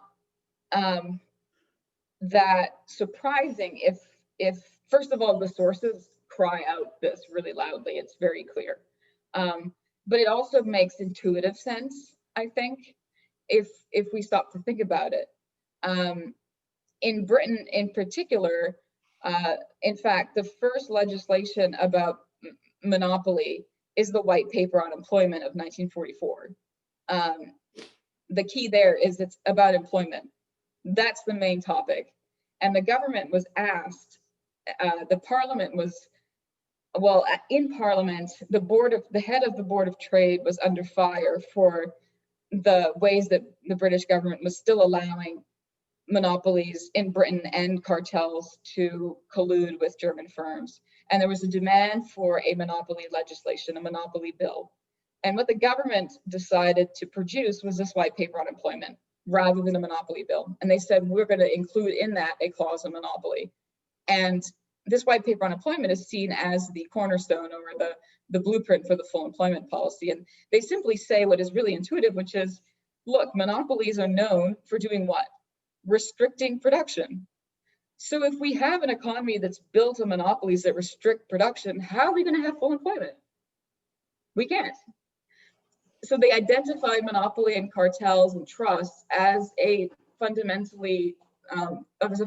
threat to an efficient economy that was producing the maximum amount of goods, the maximum amount of jobs, and the cheapest goods and the best wages for everybody. So it's very intuitive. That is also the belief in France, in the arguments for nationalization, that we need to nationalize trusts because they're inefficient and they're not producing the optimum amount of jobs or goods. So that's why we need to nationalize them. In Germany, I have to make an argument that's slightly less intuitive and harder to follow. Everyone knows, well, not everyone, but everyone who's written on this topic knows that the ordoliberal view of the social market economy and competition becomes fundamental to the design of the welfare state in West Germany. And we all know that ordoliberalism hated cartels. And the 1957 federal cartel law is one of what can be seen as a fundamental law of the social market. Ludwig Erhard, the Minister of Economics in Germany, has a book called Prosperity Through Competition, is the title in English. I don't know why it's called that really, because in German it's Wohlstand für alle, like welfare for everybody. But the translation in English gives a little more away. The book spends a lot of time explaining that the point of the social market economy is to deliver prosperity and welfare for all through the market, not through the state. And he distinguishes it from British and French welfarism. And he says the only way competition can do this is if we restrict the things that are the biggest threats to competition, and those are the cartels. So he has faith as a kind of subscriber to ordoliberalism. He's not one of the members himself of the ordoliberal school, but he subscribes to its way of thinking that if the market is simply allowed to function as it should, where it's freed of these restrictions on it, it will deliver good priced, accessible goods, all the jobs required to boost the living standards of everyone. The state's role is to simply ensure that competition can be achieved. So the state will intervene when it comes to ensuring cartels aren't allowed to restrict competition, but the state won't do things like nationalize industry, as it does in Britain and France. It won't directly take on economic activity. It will simply liberate the market from the restrictions that business might try to put on it, as they had in the Weimar era, which was the interwar era, which was the era that everyone associated with all the plagues they wanted to avoid of mass unemployment, collapsing prices, collapsing trade, hyperinflation, prices soaring, or just prices being unstable. And of course, at the end of the interwar period, the abyss of fascism and World War. So that's my kind of end to the dissertation, is that cartels are this great panacea solution to the problems of Europe in the interwar period. There's a shock to the system, a kind of fascist shock in the Second World War, and then solutions to the cartel problem are deployed, and they take on national distinctive characters in Britain, France, and Germany. And if we want to understand the kind of character of democratic welfare capitalism that we see in France, Britain, and Germany, at least from the end of the Second World War through to the 1970s, before it gets reinvented with neoliberalism, we have to understand this turn to anti-monopoly. And if we want to understand the European project, the beginning of European integration, we also have to understand that turn. So there's both an international solution to the cartel problem, which is building a European Union that's built not on cartels as it was in the interwar, but it's built on the rejection of cartels, where governments take the lead. Governments are going to build this union, not business. And then at the national level, there's now a faith that governments have to check monopoly in order to deliver prosperity, I mean, and ultimately keep fascism at bay. but there's this very interesting dialectical point here, which is that so you mentioned that cartels are perceived of as problems that needs to be solved. I mean, we have to add more full employment policies. We have to redistribute through welfare state, etc. But then, as you said at the outset, I mean, if you look at the late 19th century when these cartels were being formed, they were solving a certain problem, right? This overproduction, lack of coordination. So, I mean, if you are sort of looking at it as a historian of capitalism, I mean, what does that tell us? I mean, does it essentially mean that any, you could say, mechanism that we try to find to solve short-term problems, we already have to sort of discard that solution, in a few decades, so maybe in a generation or so, because it becomes dysfunctional. I mean, maybe it creates more problems to us than it solves. I mean, so I guess I'm very influenced by a guy named Wolfgang Streeck. He's a German sociologist. What was the name? Streeck, S-T-R. Yes. Because so he wrote this book about the death of capitalism and death through 1,000 cuts and buying time or something. Buying time. Democratic capitalism. Yeah, he's very much enamored by this Gramscian idea of interregnum.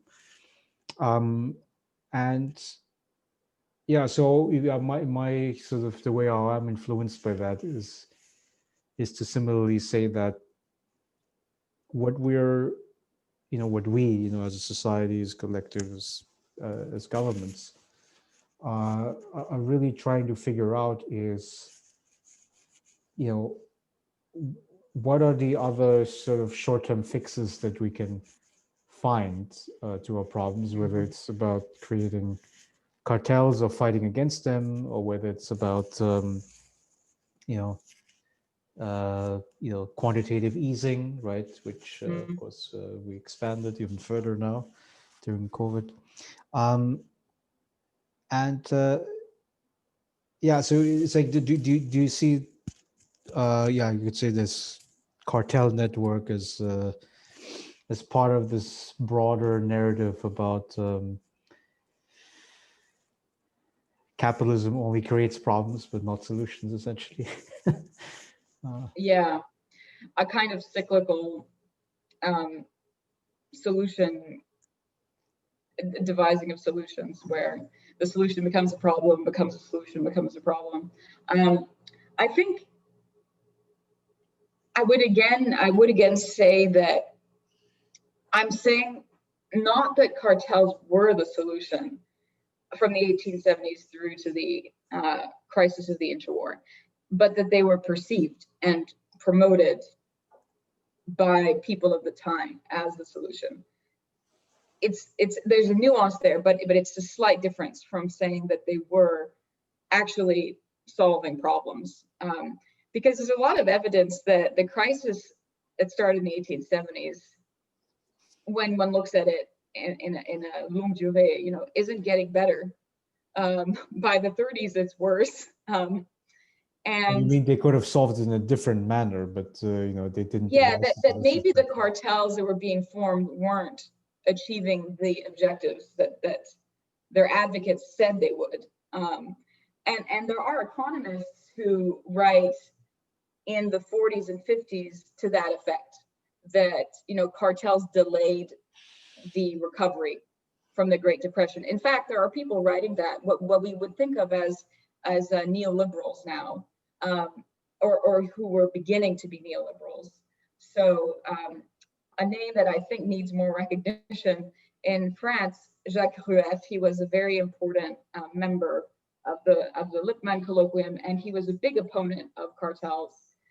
But because he wanted to go back to a kind of laissez-faire where there was no restriction of production or consumption, including privately through business or the government, neither. And he was saying that in fact in 34, 35, there was this long colloquium on the crisis of capitalism at the Institut de France, and he makes this argument, and most people disagree with him.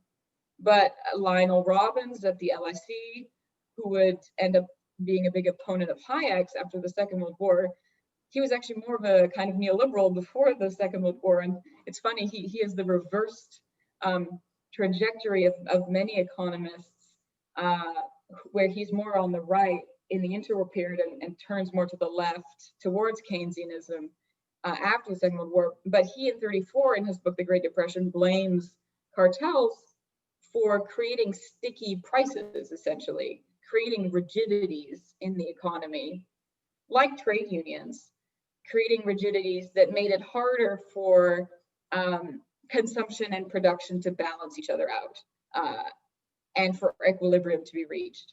Now, this was exactly the opposite argument that people who argued for cartels made. The argument for cartels most commonly heard was that cartels allowed a balancing between consumption and production, which markets were failing to deliver. But here was Robbins, here was Rueff, outliers, saying that no, the reverse was actually happening. And now we have economic historians of the interwar crisis, like Barry Eichengreen and others, saying that there was too much rigidity in the system, whether it was monetary, the golden fetters of the gold standard, but also in terms of production, of commodity markets and capital markets. So it's not clear that cartels delivered on their promise to be a solution. They may have simply actually compounded the problem. And so I think I would be hesitant to say that cartels are actually ever a solution.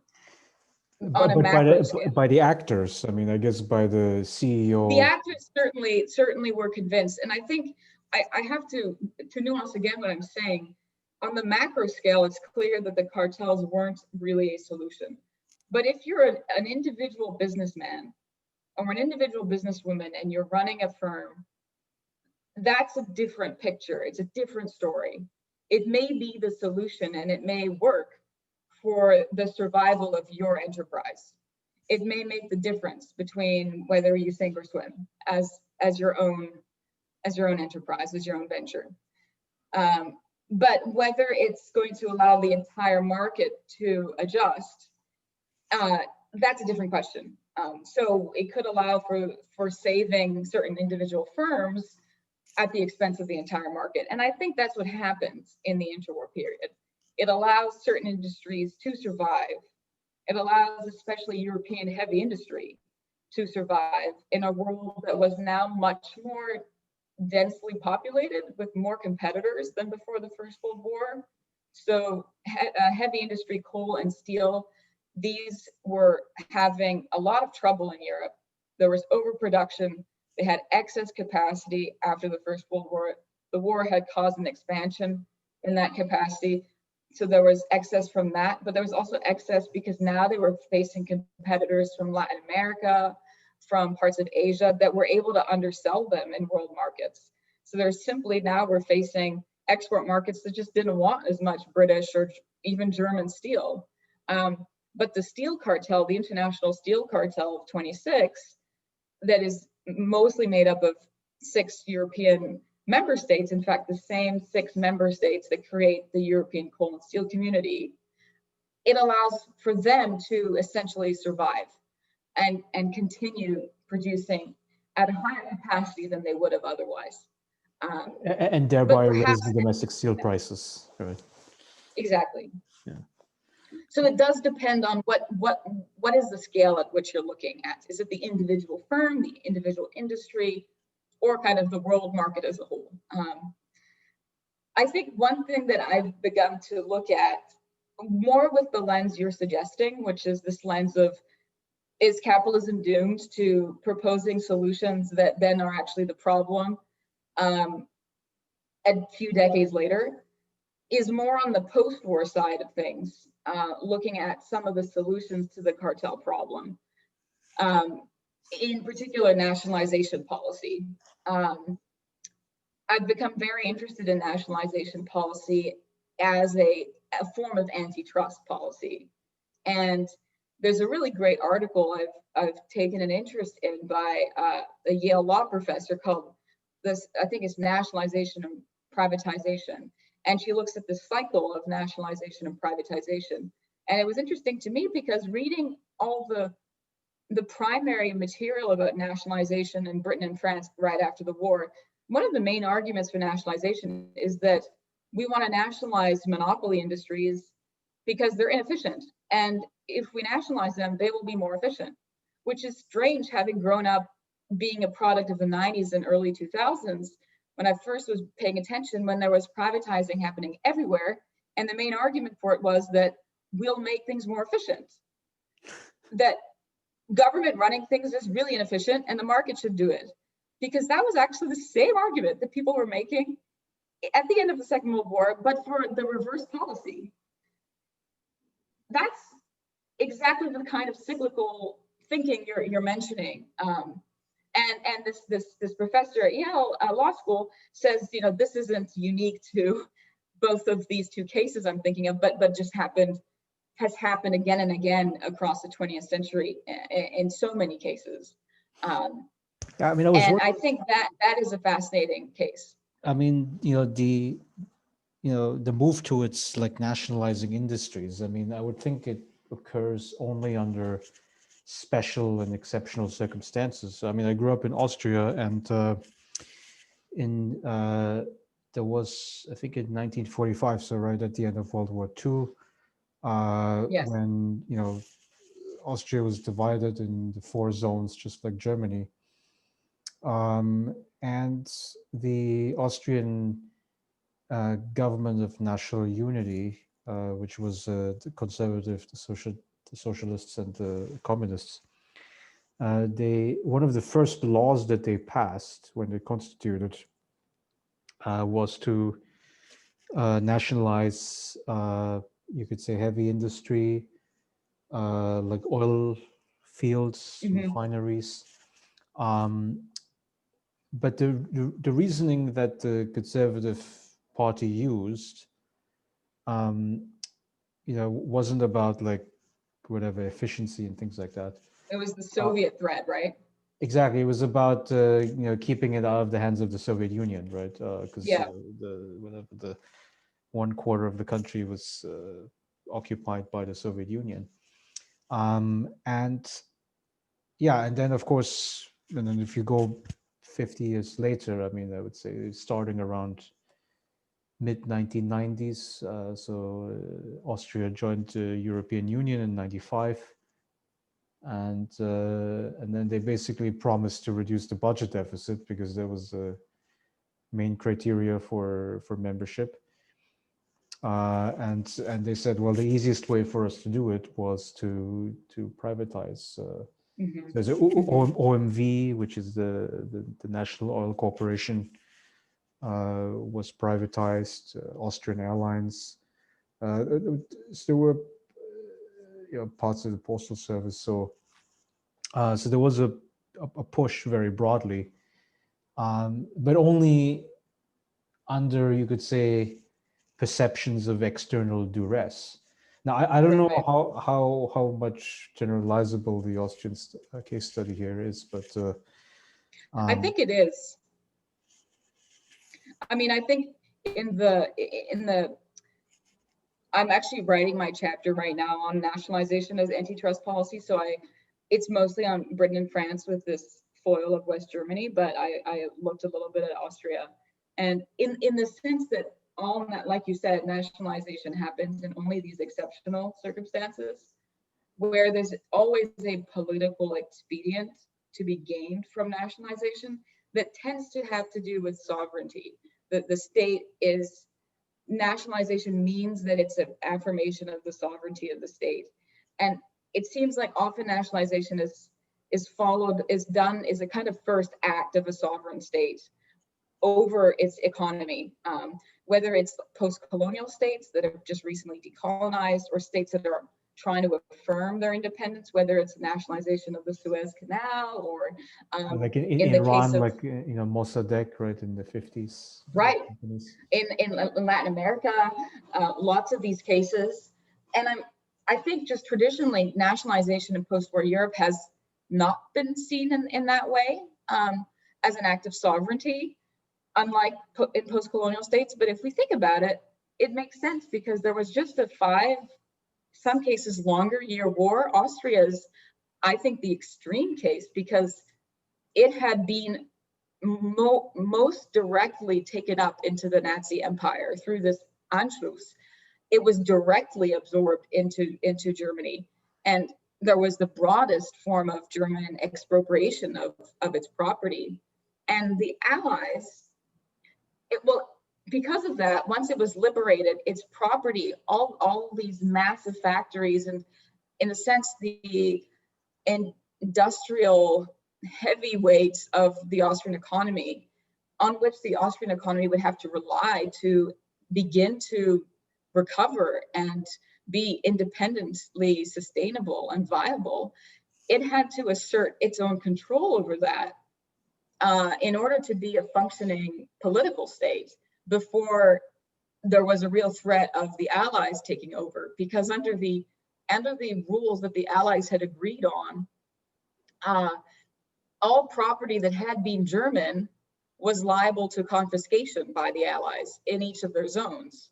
They had passed these Allied Control Council acts that said, I think it was Control Council Act number 5, that all foreign assets owned by Germans would automatically become property of whatever ally was in control of the zone.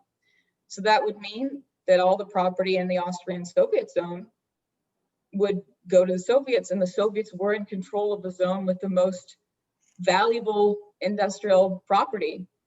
So it was a question of existential importance, whether Austria would have control over its economy. Nationalization becomes not just an ideological point to prove about whether socialism is viable. That wasn't really the stakes at all. It was a stake of sovereignty. And in that case, I think nationalization can be also understood in France, where also it's throwing off the occupation, and in Eastern Europe just as much. So what time period are we talking about here with nationalization? So is it specifically 45 to 51. 1945? Yeah, right. So it's in the immediate post-war era, and also, I mean, you mentioned decolonization, right? The Suez Canal example, and also there was this Latin American theorist. His name is Raul Prebisch, right? Who had this idea about import substitution, industrialization, not giving way to free trade, which is supposedly just you could say, a foil by the British and established industrial powers to basically keep the economies of Latin America marginal, right, in the global world system. Right. And so it's you could say a very unique period in economic history. So you think back to the Piketty thesis here, where basically he argues that this time period, you could say between 45 and maybe 1975, was such an exceptional time period in overall economic history with respect to the concept of inclusive growth, right? Like like if we Mm-hmm. grow the economy, then everybody has to benefit. We're gonna tax the rich more. We're gonna fund the welfare state, and then you're gonna have a more educated people. They're gonna be more productive, et cetera, et cetera. I mean, and so this trianglorios, I guess, is so the French call this. Yeah, the Um, 30 glorious years. right. And um, so would you put the nationalization policies as squarely within the this trianglorios framework? I mean, uh, or do you think that maybe even in today in 2020, we should think about reheating Mm. these old ideas of nationalizing industries? I definitely think that nationalization is or should be part of that, what historians would call periodization of the way we think about what makes the period unique between 45 and roughly 73 when the oil shock hits and the rug is pulled out from under the kind of consensus of those 30 years after the Second World War. Nationalization is really fundamental to the way that government or state economy relations function in Britain and France and Austria, in Italy, and in Holland and Belgium. The Scandinavian countries are an exception here. They don't nationalize to the same extent. West Germany is also an exception. It doesn't nationalize to the same extent, but almost every other European country does. So I think it is part of that. What exactly it does causally is another question. The argument I'm trying to make in my dissertation is that there is another component of that, which is this more fundamental anti-monopoly or anti-private monopoly turn that undergirds nationalization in most cases and undergirds a few other policies, including competition regulation itself, but that there are many forms that anti-monopoly takes, not just competition regulation. And with the departure from nationalization, with the selling off of state assets starting in the 80s and 90s, that is one of the first signs that we're starting to pull apart that consensus, especially in Britain with Thatcher. Privatization was one of the most public ways of, and in addition to challenging the unions, public ways of saying, like, this is a new era where the relationship between the state and the economy will be fundamentally different. And it also is one of the first ways that Eastern European countries are seen to join the market system with this windfall of state assets being sold off. It's a very charged issue in the reunification of East Germany with West Germany as well. So I think it definitely is, I think, seen by scholars already. It's not new, particularly by scholars who are writing in that period.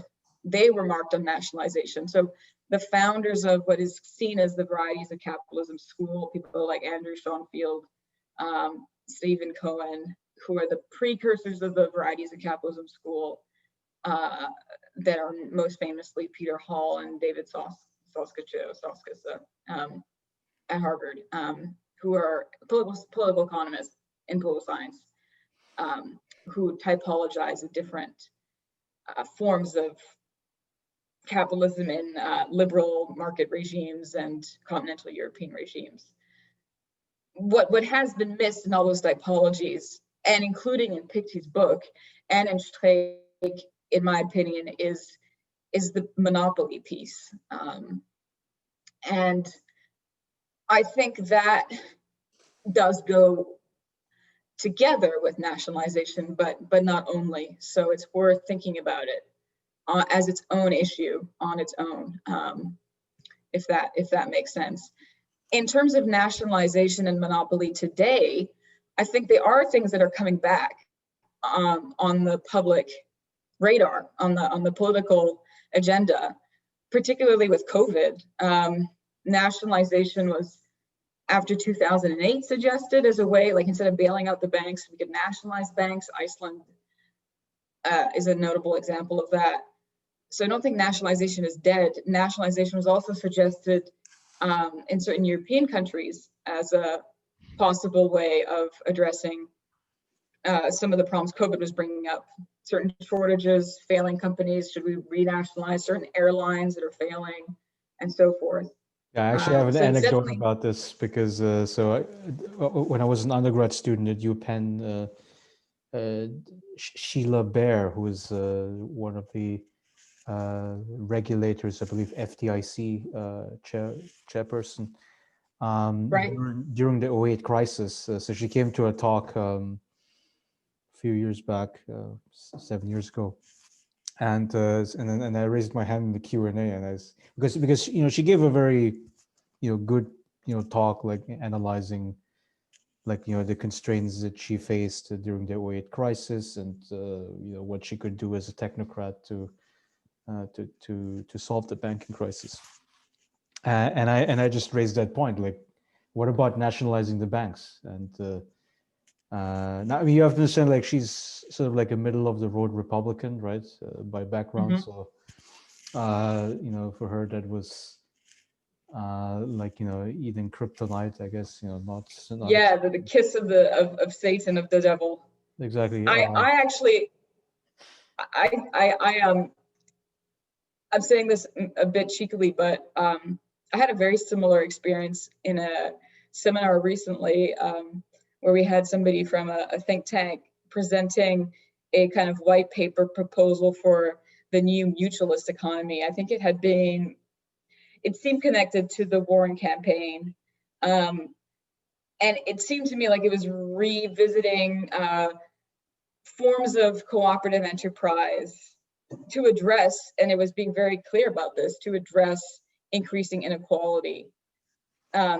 What seemed to be begging the question, because it was saying that this should be applied, these mutualist forms of business models, these mutualist business models should be applied to what they call general purpose technologies, like the internet and utilities and so on, but especially new technologies, new public technologies, or what are public good technologies but may not be considered public. I said, it seems to me that this begs the question of nationalization if we're talking about them as public utilities, because that's what tends to happen with public utilities. At least historically, we've had public utilities as the next step after calling something a public utility is to nationalize it. And he said, oh, that just isn't politically possible in the US, was his answer. And it was short and sweet. He didn't say anything else. And I think that's possibly true. I'm trying to figure out why, with the discussion on Amazon and the sense that now that Facebook, right? Facebook, right? Exactly. They're going to break up some. They're going to break up. This is the American answer to monopoly power. It's always been the most radical that you can get in the US is breakup. That is very American, because the view in Europe was that breakup is not a permanent solution. because you're not changing the market structures that created that big company or monopoly in the first place. So if you break it up, you're just putting off 10 years the reemergence of another monopoly, and it will happen. And that's what does happen. That's what has happened in the US. There haven't been many breakups, but one can look to the breakup of AT&T, and in the 80s, it was the kind of the last successful big antitrust case before antitrust was supposedly emasculated by Chicago idea about School. like the network effect. I mean, essentially that, the more people you have as part of the network, yeah, the better. but it seems interesting to me that there's so much talk about taking action against Amazon, Facebook, but no one mentions, at least as an option, public ownership. It might not be the best option, but it's not even listed as a possible thing to consider. That's curious, and I want to kind of write an op-ed about this and say that it points to the fact that antitrust is not up to task as the only tool, and it shouldn't be the only tool in the box to dealing with monopoly. And historically, it hasn't been either, especially in Europe. Historically, there have been other things, including nationalization, that have been seen as a solution. So the Not to be capitalist, used all the time, but the capitalist monopolist counter argument is innovation, right? So, Sure. basically, the argument would be that like a government civil servant who manages an enterprise is not as committed to improving the product as Jeff Bezos and Mark Zuckerberg. I mean, do you buy that argument? And if not, no. I mean, I don't really buy it. I have to qualify what I'm saying, because I'm very sympathetic to the view that most tech innovations that we're looking at now wouldn't have happened without some initial government investment upstream. I think that Matsukato, her entrepreneurial state, makes a good argument here. In fact, you can even credit antitrust for Microsoft's success, because IBM was shut out of software through antitrust regulations, which created room for Bill Gates to move in with Microsoft and to be the operating software. So their antitrust clearly is promoting innovation, and that's its goal. So it's what we shouldn't be surprised. That's its purpose. Well, the recent example is like Moderna, right? The vaccine on COVID, where basically all the research costs are funded by the federal government, right? And like, yes, I think we ourselves are at the universities that are funded. A lot of pharmaceutical drugs, the initial research begins in universities, and even if they're private universities after their endowments get the biggest part of their funding from the public purse, from the government. And of course, they don't want to tell you that. They mention their endowment and their donors, and no mention of the government. But I mean, I was curious about this in the spring because of all the talk about austerity, and it's there to see that the government provides a good about 30% for Princeton at least. So there are lots of ways in which the government is part of the recipe here for innovation. It's still another thing to say government ownership would not be or would boost innovation. I think it all comes down to what is the structure of this government ownership? How much control do bureaucrats have who have no idea about the industry that this corporation is in? And there are many forms of nationalization. There are many ways to design a public corporation where they can be very independent. I mean, central banks are a good example of this. Central banks are, I don't think, seen as a total failure. I know that there's a lot of talk right now about, inflation and what to do about the failure to meet inflation targets, and central banks are supposedly failing on that front. But I think the overall story is that central banks being under some form of government control but being independent is a success since the Great Depression. and I think that does show that there are varieties of nationalization, and you can have public corporations that are run by people in the industry who know the industry, who can innovate, but who ultimately are still democratically accountable in some more concrete sense than a private firm is. And they can still, as organized in that way, respond to the pressures of competition and the incentives of efficiency and innovation. And so I think we don't need to worry about that. Another good example besides the central bank is the army. The army is often at the cutting edge of new technologies. It has incentives. Partly that's because it's competing with other armies that are also government run. So there's always some competition. But I think it's a fair concern. I don't laugh away at it. I just think that the people who think it's a slam dunk argument against nationalization probably have a very simple straw man view of what nationalization means and what a public corporation might look like. Yeah. Right. I mean, I do get the point, however, that like certain public monopolies, that do make sense. We don't necessarily expect them to have a lot of innovation, you could say. So, I mean, I'm really thinking about like utility companies that are run by municipalities, where basically the only demand that you could say that the public has on the utility company is that my light stays on and the water keeps flowing from the tap, right? So it's a very, you could say, a very predictable stream of services. But then the question of, well, what domain of the economy is then put into, you could say, the public utility bucket?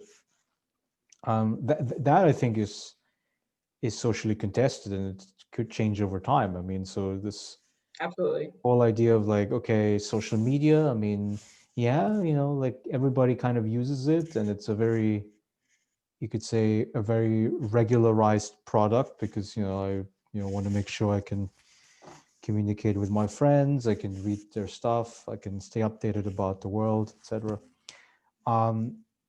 And so in that space, I mean, I would imagine we could expand that. I mean, or another thing would be housing, right? Right. Where it's such a basic need. I mean, a lot of social problems arise out of homelessness, which I think is a very unnecessary crisis in a rich society. Yeah, I mean, I'm thinking about, of course, my hometown, Vienna, where they have municipal housing policies for over 100 years now, since the end of World War I, really. Where they basically raise like a housing tax on the population, right? So like 3% or something. And then they subsidize, the building of apartments, right? And what's remarkable about this is that you can have a huge housing stock, right? Where I think it covers maybe half the Vienna population. It keeps the rental rate in the private market down, right? Because because people have exit options, they can stay in the public apartment, and then you can keep cost of living affordable. And I think from a like city competition perspective, and that's what you want, right? You want to have, you could say, high quality housing at an affordable cost. And that would be a factor that where you could attract outside businesses to come in. Now, I mean, I'm not saying that Vienna is going to be the next Silicon Valley. That's probably overselling it. But I would move there, but yeah, I mean, I'm not in tech, so. Yeah, but I mean, but I guess the idea being that, you know, basically it's this idea of like equality and efficiency, right? There's all debate, and Mhm. we sort of want to, I guess, make the case for what the economists call the corner solution, right? Where, you know, you maximize on both, Right. and make people happy through that way. And yeah, so we'll have to figure out policies in that in that respect. So maybe we'll conclude with a few thoughts here about you know, you could say the broader political trends that we're facing. I mean, we've had, of course, the election here, which was unusually contentious, right? I mean, you have Yes. um, basically like a narcissist guy at the top. I mean, he doesn't want to admit defeat. But so I'm somewhat concerned about what President did with set. I mean, does it mean that, you know, in a few years' time, you know, the underlying tensions we have in society are not going to be solved, Hmm. Hmm. and then we're going to have maybe instead of an incompetent fascist, we might have a real fascist, right? Who is competent, right? Yes. Right. Um, so, I guess it raises this issue about like where do you see, you know, the state of, yeah, Western capitalism, I guess. It's a big question. Well, I think there are these structural problems with it that we've been noticing more recently, but have their origins in the last 40 years, in the breakdown of what we were talking about, the consensus of the 30 years after the Second World War. And the structural problems, whatever exactly they may be, are creating increasing inequality that is widening both domestically within states between those who are getting richer at a faster rate while growth rates are really low, and then a good portion of people's wages has not gone up in real terms almost at all in the last 40 years. But there's more than just inequality of wages and wealth. There's a kind of reproduction of what Disraeli called in the 19th century in Britain this kind of two nations that was more than just the rich and the poor being on a different ladder of wealth, but that they were inhabiting entirely different worlds, ideological world, cultural worlds, and that they were entirely two different people. And I think we're seeing that in the US, though it's probably more complicated than just two worlds. And it's not just happening in the US. I think the rise of populism, it's showing a kind of disconnect between the people who are traditionally running the political parties, both from the left and the right, at least the traditional left and right, the people who live in the cities and the more prosperous places, the coast, the cities, and those who've been forced to sort of bear the biggest costs of deindustrialization and globalization. Overall, these are processes that have led to maybe a net gain, we could say, as economists who might say that there's been a net gain, but it's not been distributed to certain communities who've seen just degradation in their communities. And so there's a lot of resentment. And I think to understand populism and to understand the turn against globalization, the turn against free trade, the turn against establishment politics, comes back to this bigger crisis of capitalism. It's not just a failure of markets, but it's like what was happening in the interwar. It's both a political and economic crisis. And so if those are our problems, they're rather significant. And I don't have that much faith, as you're suggesting, that just getting one person out of office, just removing Trump, is going to be enough to fix our problems. He's just a symptom who was very successful in bringing out to the forefront and marshaling and mobilizing the discontents, and giving them more of a voice, but they aren't going anywhere. So long as we don't address the inequalities that are growing, they're not going to be less discontented, especially if they feel like they don't have their guy in office. They're going to be more discontented because the economic problem is mapped onto a political sense of disenfranchisement and a complete lack of trust in the political system, which I think in a way is the most dangerous, because the minute we have no lack of trust in the institutions, that at least they are fair. The losers, so long as they're losers that think that the system is fair to some extent, then they're maybe unhappy about being losers, but they will accept it. If they're losers and they think the system is unfair and rigged, then those losers are going to potentially rebel against the system. They're not going to accept the outcome. And of course, I'm more concerned about, this is a general trend in Canada as well, I think. We're just able to pretend that everything is okay because we have someone in office who seems more sane and is towing a centrist line and isn't banning immigrants at the border. But underneath him, there's almost no one sane left on either political party. There aren't really good candidates for leadership that contend him. So what happens when he's gone? Following the Twitter feed of Maxime Bernier, right?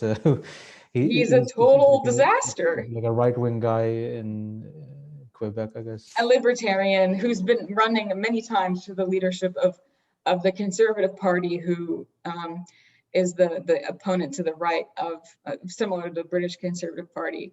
And he was very close to winning leadership, actually, not this past cycle, but the one before. He lost by 1%. And his main platform is privatizing everything. And he didn't win the leadership, so he was he left the Conservative Party and created the People's Party. And it's very interesting to watch his career, because it's very similar to what you see in the far right in a number of countries, including the AfD in Germany, where the party starts, or the candidate in this case starts more on the right, the economic right. Bernier started being for privatization of everything. And it was a kind of a market capitalism. But when he founded his People's Party, decided to take a pivot towards being anti-immigration and a much more populist social right as well. And the AfD was similar. It started as a Eurosceptic party. In fact, the founder of it was a visiting professor at UBC and was the neighbor of one of my best friends in school. And he was kind of a neoliberal economist. But very quickly, he was demoted by people who took over the party and became anti-immigrant, and much more, where anti-EU meant much more than being against a single currency zone, but became other things too.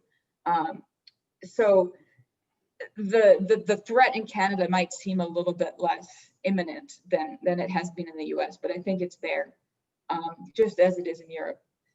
I'm more concerned about the US because I think the inequalities are bigger. The mobility, the social mobility in the US is lower. And the US is more of an unstable, I think there's more latent instability built into the system in the US. Yes, there's also the divided government issue, right? Where, the White House can always blame the Congress and vice versa, right? Yes. So I think this kind of latent, there's both a latent kind of gridlock and anarchy in the system where things don't work, but then there's also a latent instability that Trump has shown in a kind of mobilization of what are almost armed militias, because the gun laws in the US are crazy compared to other countries, where there is a potential threat of armed militias taking to the streets if they don't support the outcome of the political system and they want to contest it. It's much harder to envision that kind of the worst possible outcome being some kind of popular paramilitary uprising in other countries where there just isn't that potential of people accessing armed weapons and arming themselves against the government. Yeah, my undergrad mentor, Randall Collins, he's a sociologist, and he 2 years ago he published his novel. It's quite interesting as a social scientist, and it's titled Civil War II. And he sort of gives a picture of like high-tech warfare in the U.S. With like a repeat of you could say the Civil War, and the issue to be fought over in this case wouldn't be slavery, but rather you could say the cultural disagreements that we have today, right? I mean, and you could really choose your own wedge issue here. I mean, is it about abortion or gay marriage, right? I mean, blue state, red state, urban, like open-minded cosmopolitan versus being, could say, right, or Christian local. America. We need to save Christian America, I think. Yeah. So Christianity would be the thing to draw on, and yeah, and also your discussion about Bernier. I mean, it sounds very similar to Trump here, right? Where so you have right-wing social issues, and particularly immigration and anti-intellectualism, targeting people like us, I guess. And then you have the right-wing economic policy, and of course, so you use the social issues because that's how you get the votes, right? Because exactly, and then you still have the neoliberal economic policies, right. or at the very least, it's like and well, it's a nationalist variety, which is actually very anti-neoliberal, but yeah, there is a part of Trump's policy that is not friendly to traditional free enterprise. But then you make it friendly again because of the deregulation of the environment, the deregulation of the financial sector. I mean, so there's ways how, and also the tax cuts for rich people. Right. Mm-hmm. So there's ways how you can basically, bribe the capitalist class to get on your side. And now, obviously, for people of of our caliber, which is basically left wing on social issues and then left also in economic policy, I can see like this is the kind of worst nightmare to be in, right? But I think so. I just cite one more study here. So the second book by Piketty, Capital and Ideology, he shows like the way how like center left parties turned from basically a party of the proletariat, of the blue collar workers, to you could say like urban white collar professional academic yuppies, right? So young upper middle professionals. Exactly. So the yuppies who become the you could say the main support base of the Democratic Party in this country. And then also you saw that well, why did Trump gain 10 million votes from 4 years ago?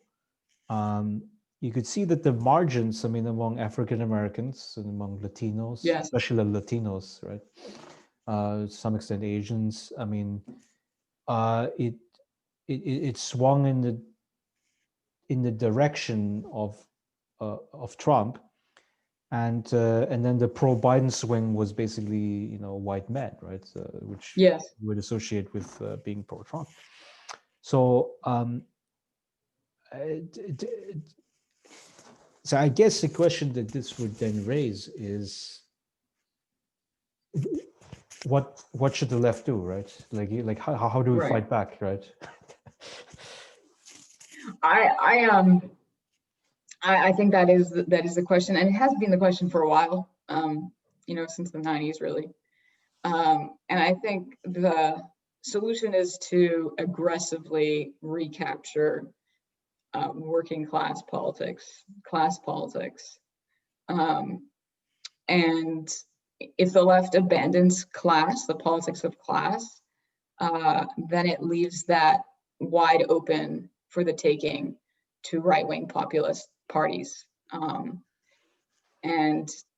right-wing populist parties are capturing the working class vote, but their most obvious home is the left.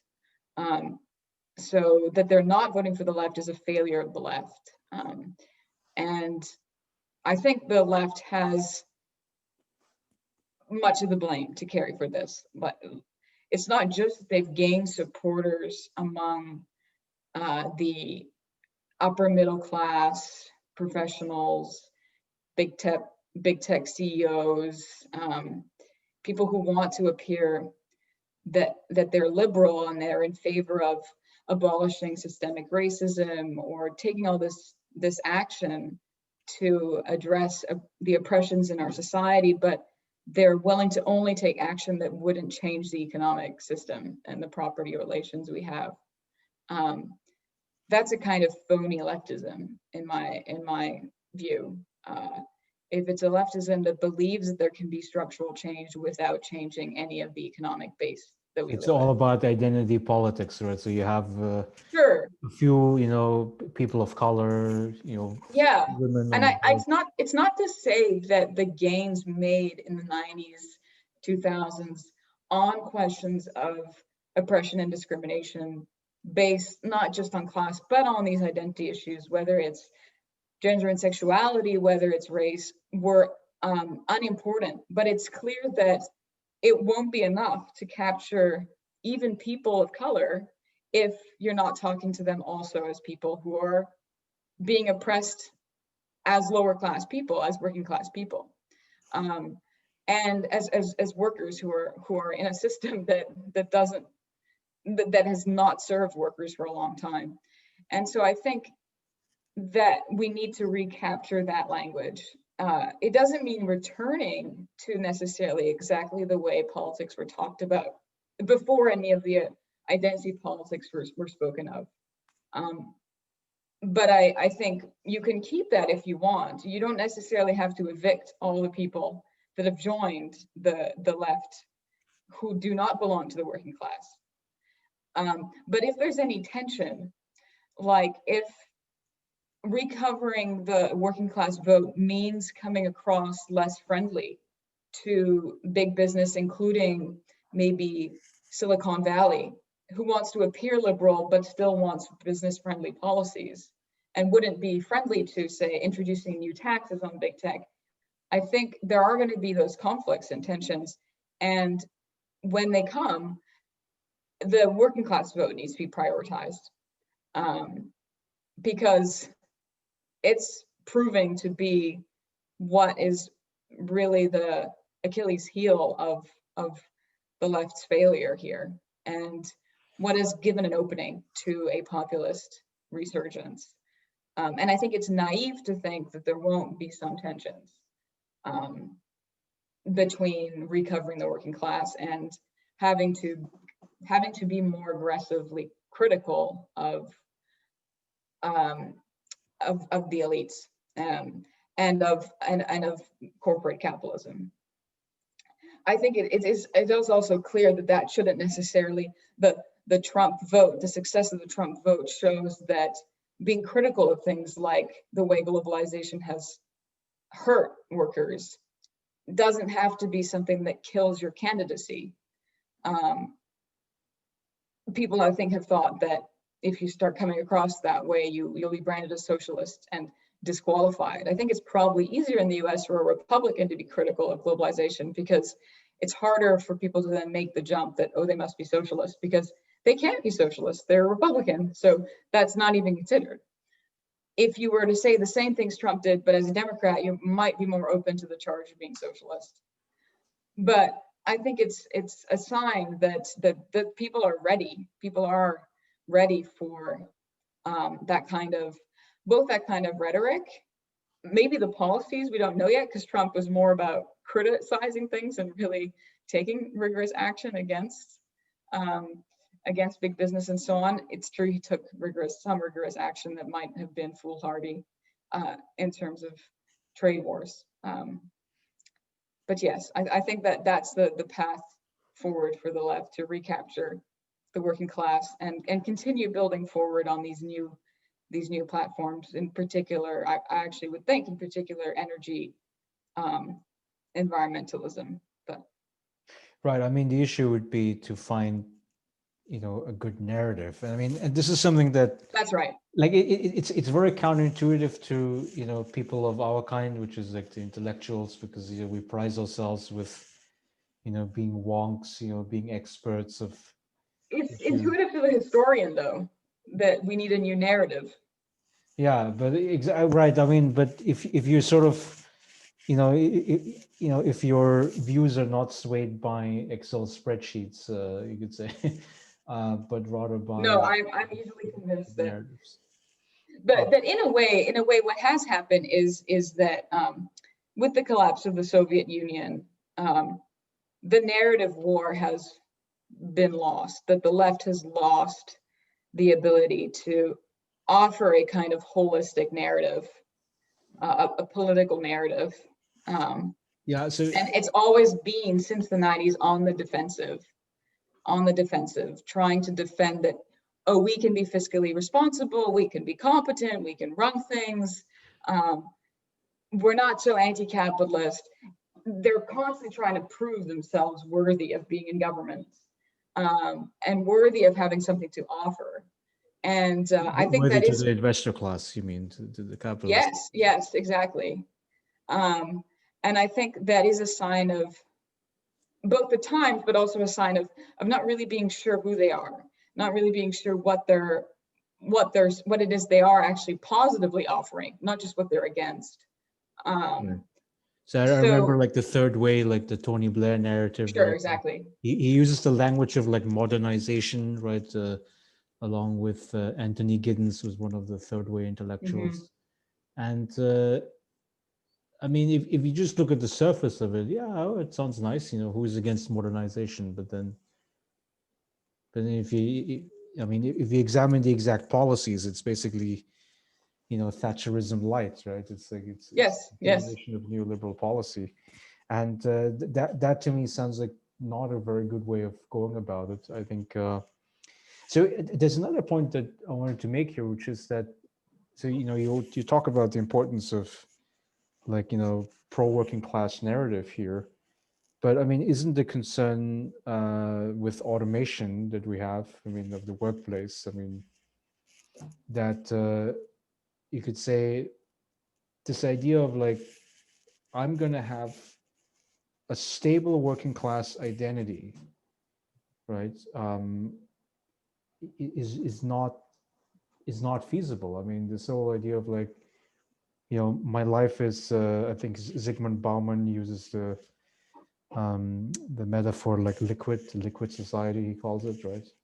So it's this idea that, like, all that is solid melts into air, from the Communist Manifesto, and in such a unstable society, I mean, unstable employment relationships, even a family life, right? I mean, unstable, sexual partners that people have nowadays. I mean, doesn't that suggest that it's hard to offer a good narrative, because a good narrative means stability, right? Like, I'll return stability and predictability to your life. And that's why, I mean, like, I would consider myself a UBI activist along with many others, because we think that, that it's a concrete policy that we could give people, I mean, regardless of whether you are, still like in the stable proletariat, right? You have a union job, or whether you're part of the lumpen proletariat, or maybe people who are, you could say, delivery drivers, Uber drivers and so forth. Even we academics, totally insecure. I mean, the job market in each of our disciplines is very shitty, so I don't have to Right. make that. So, and I think that UBI's social policy vision would be sort of, it's a direct answer. But then, I mean, I do notice that there's like the critics who come from the full employment camp. Those are people who think that no, people's meaning comes entirely from the job, right? So it has to be like an economic activity with wages being paid, right? Where you feel the wage is the stand-in for being useful, right? Mm-hmm. Mm-hmm. Yeah. Do you have a take on this discussion? Sure. After this, I should mention I need to probably leave. Okay, but then this will be the last point. Okay. but happy to hypothesize on this. Whether stability or the lack of stability makes it hard for the left to come up with any narrative that could really have any purchase. It's a really good question that I don't know. I haven't thought about really before. I think that there has to be a way to be able to do that, because the right seems to have succeeded to some extent. Though it's true that right now we're seeing a new realignment of the right's narrative with the shock of populism in the US, but in Europe too. And I think part of what makes a narrative successful is being able to explain the instability, is being able to give a kind of explanation for why things are the way they are. It's not just about offering a like an end goal, a teleological vision of what we're heading towards, but why things happen the way they do, giving a theory. And so instability can give people yearning for a vision, for a narrative, and make them more receptive to that. And I think we're partly seeing that in the US, that in many ways, I think the US is facing a deeper crisis than say Canada. But it's also clear that the left is becoming more radical in the US than the left in Canada is. And I think that's because the crisis is more obvious here. And that there are these surveys that show these, these fabled numbers of people under 30, half of respondents under 30 say that they disapprove of capitalism. That's really surprising in a country that for so long equated socialism with, the Gulag and the evil empire itself. So I think that there is change, and I think there are a lot of people who are prepared for a new narrative, and the success of the Bernie and Warren campaigns that were really offering perhaps a new narrative is a bit strong, but I think you could argue that a new narrative was starting to form and is starting to form. Certainly new policies, new ways of thinking. Sure, they didn't, win the nomination, but they certainly have strong social bases, and bases that are able to really get people to walk and vote with their feet out there. So they clearly believe strongly what they say they support, which is the power of a good narrative, that it does get people to take action.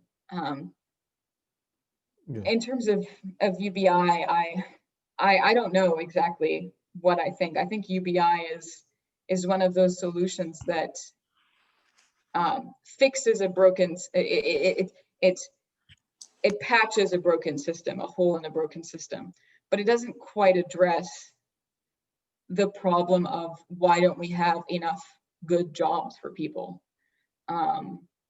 that are available for everyone. if we had good jobs for everyone, then maybe UBI wouldn't be necessary.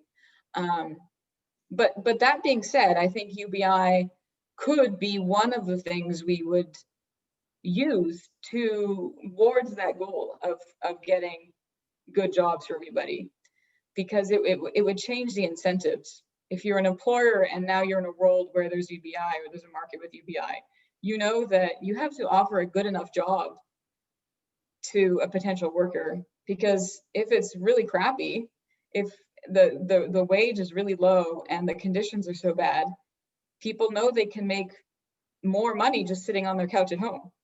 So there's going to be a kind of pressure, upward pressure on the entire labor market with UBI. So I think that is a way that UBI could not only fix a hole in the system, but go further towards changing the system itself, where we're getting people back to work and in jobs that actually have benefits, are full-time, and so on, and pay a living wage, which is just not the case anymore for a lot of people. And that's I think the ultimate priority.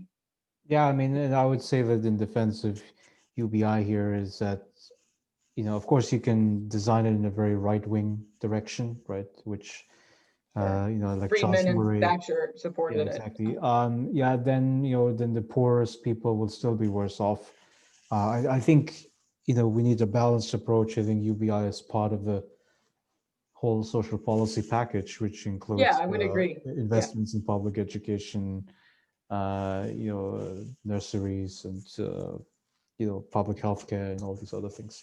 Okay, so thank you very much, Liane, for taking this time, and I think you've done a lot to enlighten people about cartels, monopolies, co-ops, many other things. So It was a pleasure to chat with you. I hope that people find some of what we said helpful or interesting.